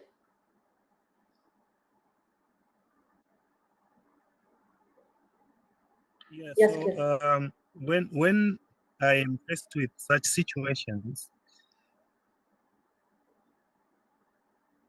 I love music, so I always want to listen to music and ensure that I am taken into that mood of meditatory, trying to flush out the bad or the stressors in my mind. And then I also love to take walks. I would want to, as I am listening to music, I'm also taking I'm taking a walk just to make sure that I remove the stress. Thank you. Thank you. Practical solutions, Clifton. Good. All right. Pastor Dorothy, please. We are going to hear exceptionally good solutions. Yes, Pastor Dorothy. Yeah, and what I used to do years and years ago, I would just shut myself off, get into a quiet space by myself, and maybe within 24 hours or 48 hours at most, I'd be okay and ready to come back. I call it my time to regenerate myself. But I learned as I began to really build a great team to teach members within the team to be able to do some of the things that I do so that the burnout does not occur. Because it can be more than just if you're mentally distressed, then the body suffers as well. And that's when we start to get sick and we really just don't want to hear from anybody. So I don't have that anymore. Now I teach people within their organizations how to take team members and implement some of the things that they, as a leader, does into some of their team members. And we always have to hire or bring members in that are available to grow. If they can't grow, then they can't be a leader within the organization. So when the time comes where you got to step away for whatever the reason may be, okay, you got somebody that you can say, well, okay, you know how to do this. I need you to take this over. I need you to do this or what have you. And that just leaves you free to be able to regroup and come back and do whatever job it is that you do. Thank you, Pastor Dorothy, for your input. Yes, of course, many would relate. There's one thing I would like to add here to all of you is that please try to know there's a difference between your connections and your team member. Your team member is your support system, so choose them wisely, very wisely, because you have to confide in. If you cannot trust them, they are not your team member. They are just another connection. That's it. So when we talk about building a team, that means you're building a second family. So you have to, really, really careful what you really want from your vision. What is true purpose of your vision? Are you in lining with right set of people? So this is the only problem area which is the stress factor for many of us leaders, because we struggle. We struggle in the beginning a lot. Since we gradually know people more, we know exactly where we have to put the limitation. But still, it's a main area where we need to focus. So if you are emotionally choosing people because you're not even stable exactly what you want, you will make wrong choices. And that wrong choices will lead you to build wrong team. And that will stress you up. Number one stress factor for you guys is your internal matter. And number two would be the external matter, which you cannot control. Literally cannot control, because that's full of surprises, like one challenge, second challenge, third challenge, you have to face it. So now we have discussed our internal problems together. Now this scenario has to do with external problem, and you have to suggest Mr. Alex what he should do. So I want you to just read these 4 lines, the scenario here.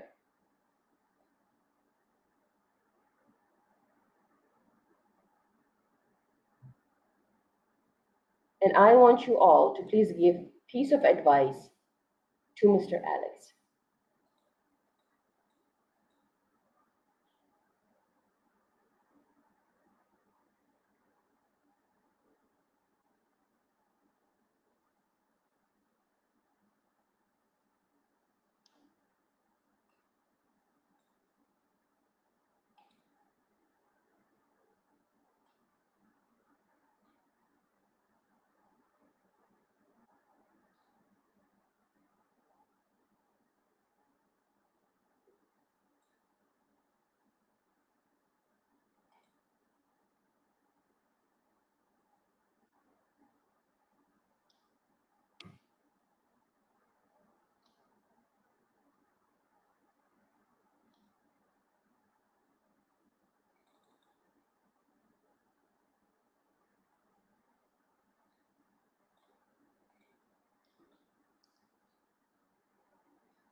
In 2 minutes, we will start discussion.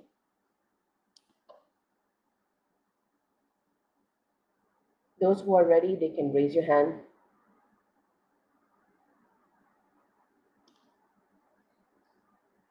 You need to advise Mr. Alex.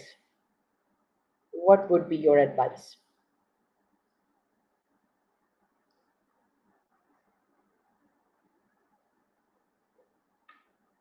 Mr. Clifton? Yeah, so I would tell Alex that if the team that he's having, including himself, they stress out, they will not be able to respond to the needs of the people that they are serving.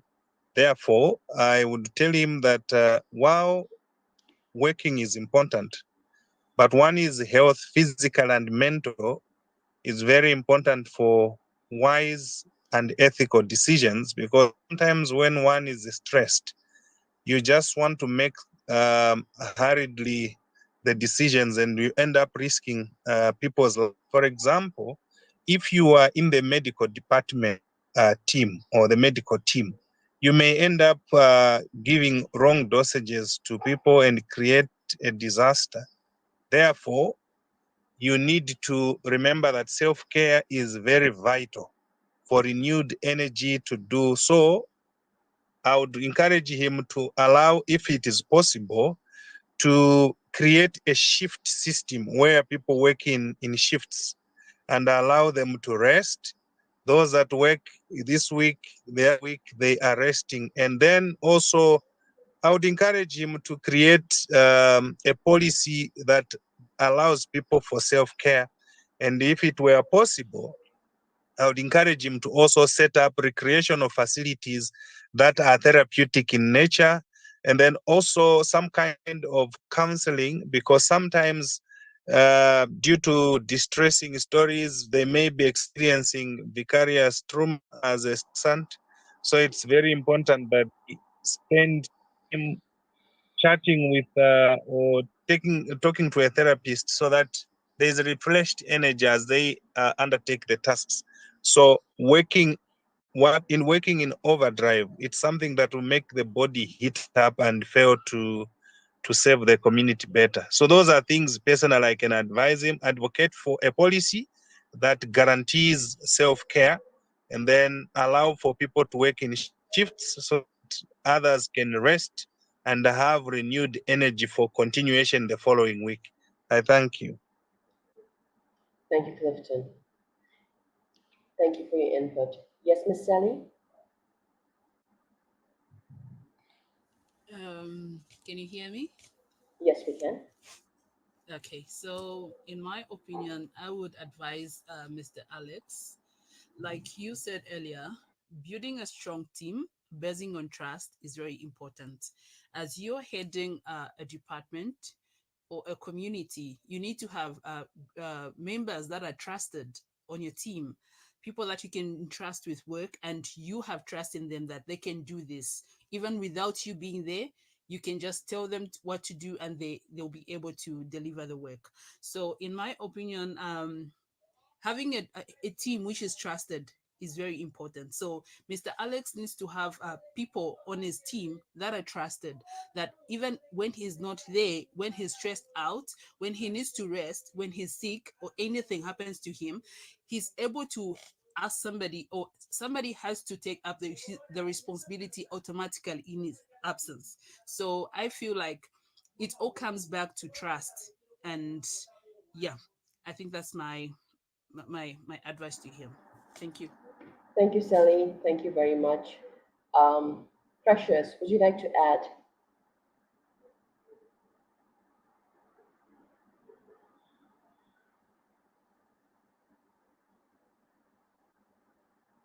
Yes, Elizabeth.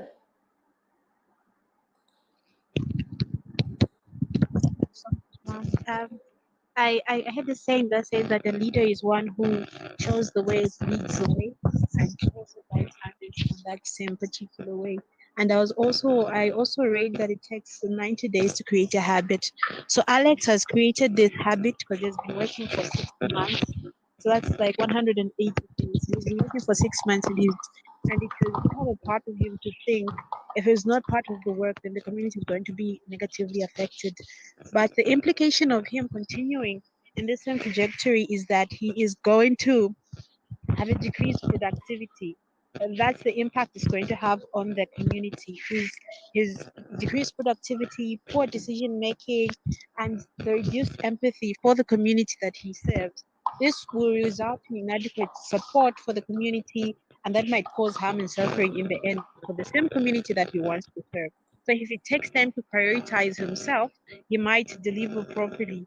And also the barriers that he might face because he's created this aura around him to say that he is capable of handling all the work is that he will think other people will see him as being weak because the environment encourages an attitude of sacrifice.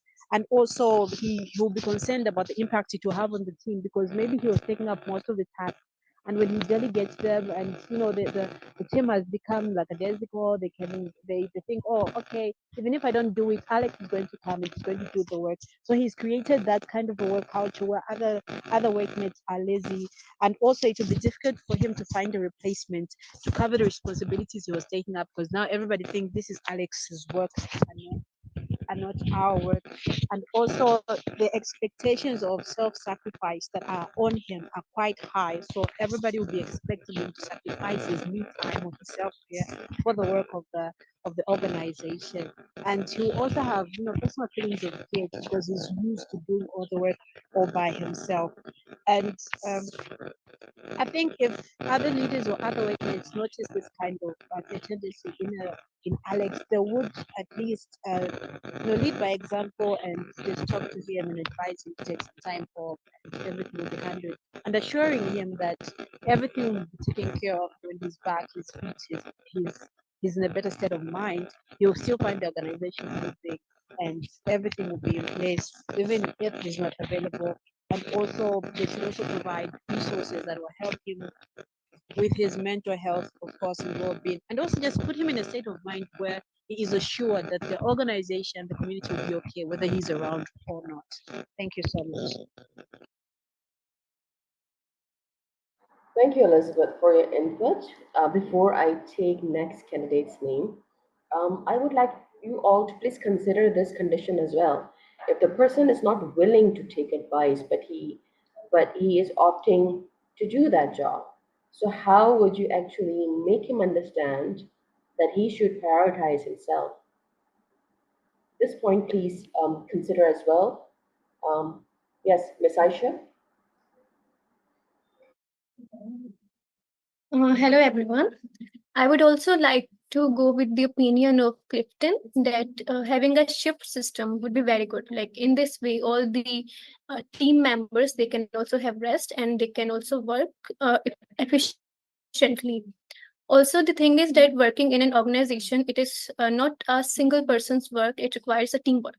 So having a team that are hardworking and that can be trusted, that is very important. So my piece of advice to Alex would be that he should make a team.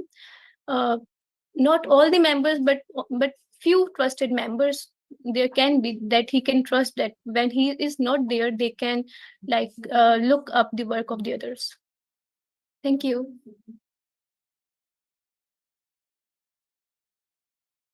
Thank you, Aisha Bete. Thank you very much. Miss Cleopatra, would you like to add? Okay, thank you so much, ma'am.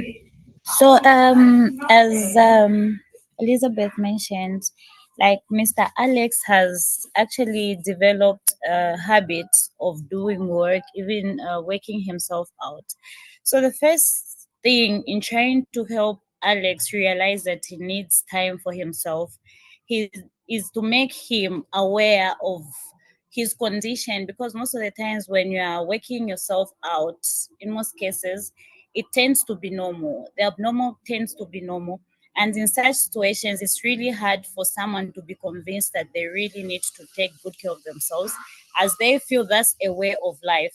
So self-awareness and realization that someone is working themselves out is something that is crucial to make them have time to take rest and do their personal, take care of their personal lives. So it's very important for Mr. Alex, in helping him, it's very important to make him realize that he needs time for himself. And that is only possible by pointing out some areas in which he's working himself out in his line of work, so that it can be easy for him to identify areas, because you might suggest something to someone, as you said, he is willing to take up the challenge, but you need to give him the points. I need to give him points on how he can actually uh, reschedule his work and also balance it with his personal life, because it's up to him, as he has made a decision to say, I have to work. He has challenged himself. So I need to show him clearly how his life is and how it is supposed to be. Because most of the times, like when it comes to work, culture comes in, because there are a lot of factors that will influence some decisions, because as the scenario states, like there is self-sacrifice first, to self-care. So to some extent, there is the cutting in of culture in his work. And as a humanitarian, you're forced to go with cultural practices and beliefs. So there is supposed to be a distinction in defining your cultural roles as well as your professional roles, because when you are unable to identify the gap between the two, it's very hard, and in the end you tend to work yourself out, because you need to balance the two. But the most important thing is that you are healthy and doing your work, because when we talk of culture and some of the dynamics that it comes with, you find that most of the times professionals are restricted, even deprived of their rights because of some cultural norms and beliefs. So it is very important to know your role and your responsibility, and know the people that you're working with, as you said, because in the end, you end up working alone. You work in isolation and leaving your team behind. So it is very important to know your role and your responsibility in the line of your work, and know the people that you're working with. What am I supposed to do? If I'm not here, who's supposed to do the work? And who am I working for? So that will help Mr. Alex to know his roles and his responsibilities, as well as the people that can take over in situations where he needs to take care of himself, so that the team can win at the end of it, or because it's not his situation alone, but it's a teamwork. It's an organizational work. Thank you. Beautifully said, Cleopatra. You have touched every area on a realistic ground. Lovely, lovely. So now we're moving towards Pastor Dorothy. Yeah, most of the time, leaders know that they're worn out, they need to take a break or what have you, but they just don't do it. Okay, they think that it's gotta be me. I gotta be here. I gotta show them that I'm up to whatever the job is. It's gotta get done. But one of the things that I find that helps them, especially when they don't want to hear you need to take a break or you need to get away, is to let them know that celebrating self-care is a great thing. And you can get them to get that started in their own organization. You can't beat a dead horse. So what you got to do is you got to do something else. So if you can get the leader to start to celebrate other people within the organization, then that's something that they will begin to take on themselves. I know that I was in an organization with 23 men and it was just me, okay? And I was really just out of it trying to keep up with the guys. But one of the things that our regional manager did was he said, for a while, every time we have a meeting, we're going to go away. We're going to celebrate. We're going to have our meeting. Then we're going to come together. We're going to celebrate some more.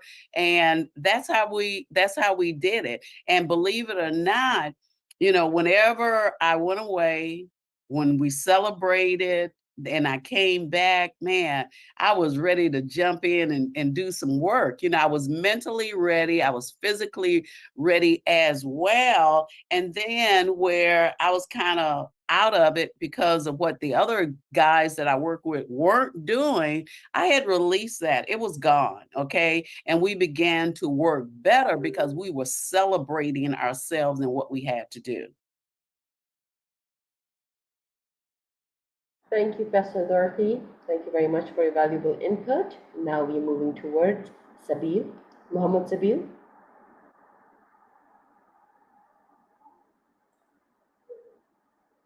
Muhammad Sabir. Gift, are you there?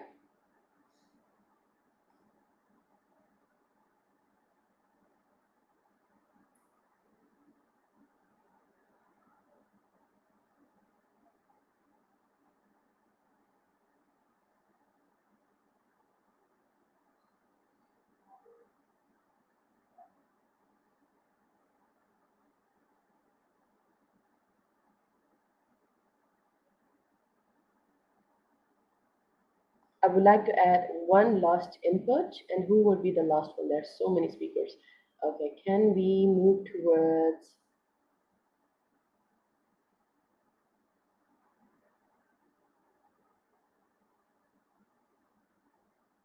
Nalishko?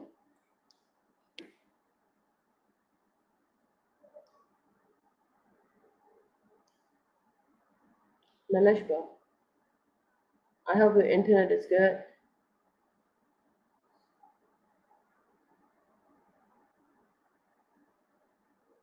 Thank you, Nalishko.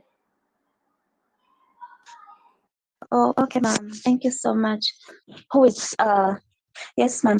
I'm looking at Mr. Alex, who is the head of this, and he is all over the community. He's known as someone who is very hardworking. If he's not there in the office, then maybe community members will not have access to other officers in that particular office. So when Mr. Alex now has fear to like go on a leave, because when he goes on the leave, his people in the community won't have anyone. I mean, won't have Mr. Alex at their disposal.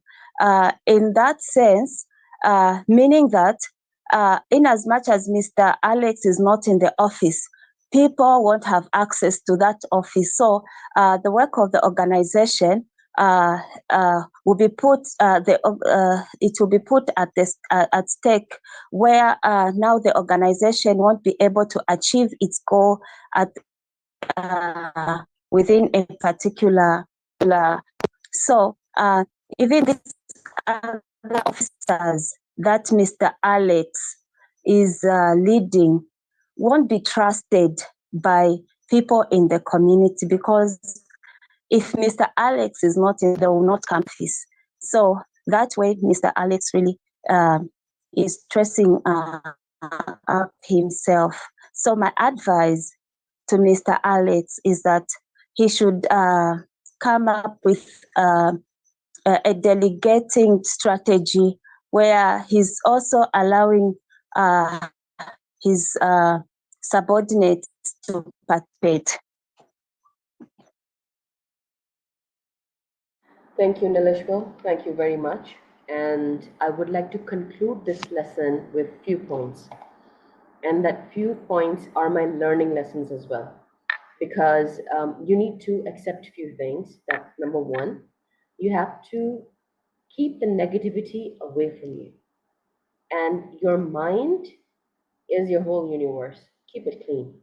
Keep it really clean. Because nobody else is going to do that for you. You have to keep yourself and your self-thoughts very humble for you, so that you are aligned with the same individuals, how you're treating yourself. Do not overburden yourself. Trust the process. Some things take time. And sometimes your emotion takes over a lot of other areas now which would affect, and especially the area of taking responsibility. Because sometimes we feel so responsible to take care of everything, be answerable to everything, that we lose track with ourselves. And that really hurts too. Not now, but you will feel that after a few years. And you will feel that. You will not remember it, but your body will remind you that, okay, you need rest. So please understand that if you're not disciplining yourself, if you're not managing your time, managing your thought, okay, so please, you have to actually mend your ways, which align to your purpose. If you're not doing that, you are just hurting yourself, and then you will build pressure to do everything in the end. So if you want truly self-care, divide work as per day. And when you divide the work, if you have time, then take further other projects. If not, give that time to yourself. And you must know what you're doing. Keep track of yourself. If you're not doing that, you're not aligning yourself towards leadership or success. Because if you're aligning yourself, you're aligning your team. And you will move towards a very healthy, successful, very good project conclusion.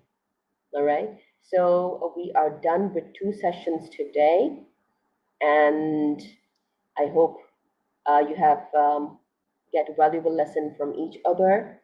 And I'm really happy that I can see the candidates are supporting each other, and I can see networking is really happening. So thank you, Ms. Shirley and Dr. Lotus, for this beautiful, beautiful collaboration. Thank you, Botle. Yes.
All right, all right, all right. Today has been an amazing, and it has been very impactful. I have learned a lot, and I hope you all have also learned. I want to celebrate every leader here present that have taken out time to come in and learn more. Knowledge is power. You all agree with that. And there's nothing you learn that can be a waste. So as you've taken out time to improve your skill, to improve yourself on how to become a better leader, because you cannot give from a place of emptiness. You must give from a place of knowing, and of course, from what you have. So based on what you have gained today, and since yesterday as well, and of course, going forward, because this is not going to be the last, We're going to have more and more and more engagements together that will further strengthen our collaborations and of course our work together. So I want to celebrate everyone. Thank you so much. Thank you. In fact, I don't know how many thumbs up we can give to Amjad. Thank you so very much for doing what you're doing, for this wonderful collaboration. It is so powerful. Thank you so very much. Really, really love you and appreciate you. Like you're talking about team building, and of course, you can see from what we've been doing, this has been as a result of a wonderful team, that we put together in doing this. So I want to celebrate the team. Thank you, Dr. Lodis, for always being there. She's so amazing. Of course, you all can testify to the great work she's doing. Thank you so very much. And also another great team member that we have. She has been here since yesterday. She's still here. Pastor Dorothy, thank you so much for also being here. We really love you and all the contributions that has come out from everyone. Thank you so much. Tomorrow we're going to round up. And I know tomorrow we'll feel like, oh, we shouldn't go because there's so much, a connection that has gone on, amongst all of us. But like I said, we're going to have so much more, and we look forward to also meeting you physically. So thank you, everyone, and we'll see you tomorrow. Thank you.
Like sun to the day, we are light and we shine forevermore. The Black History Song.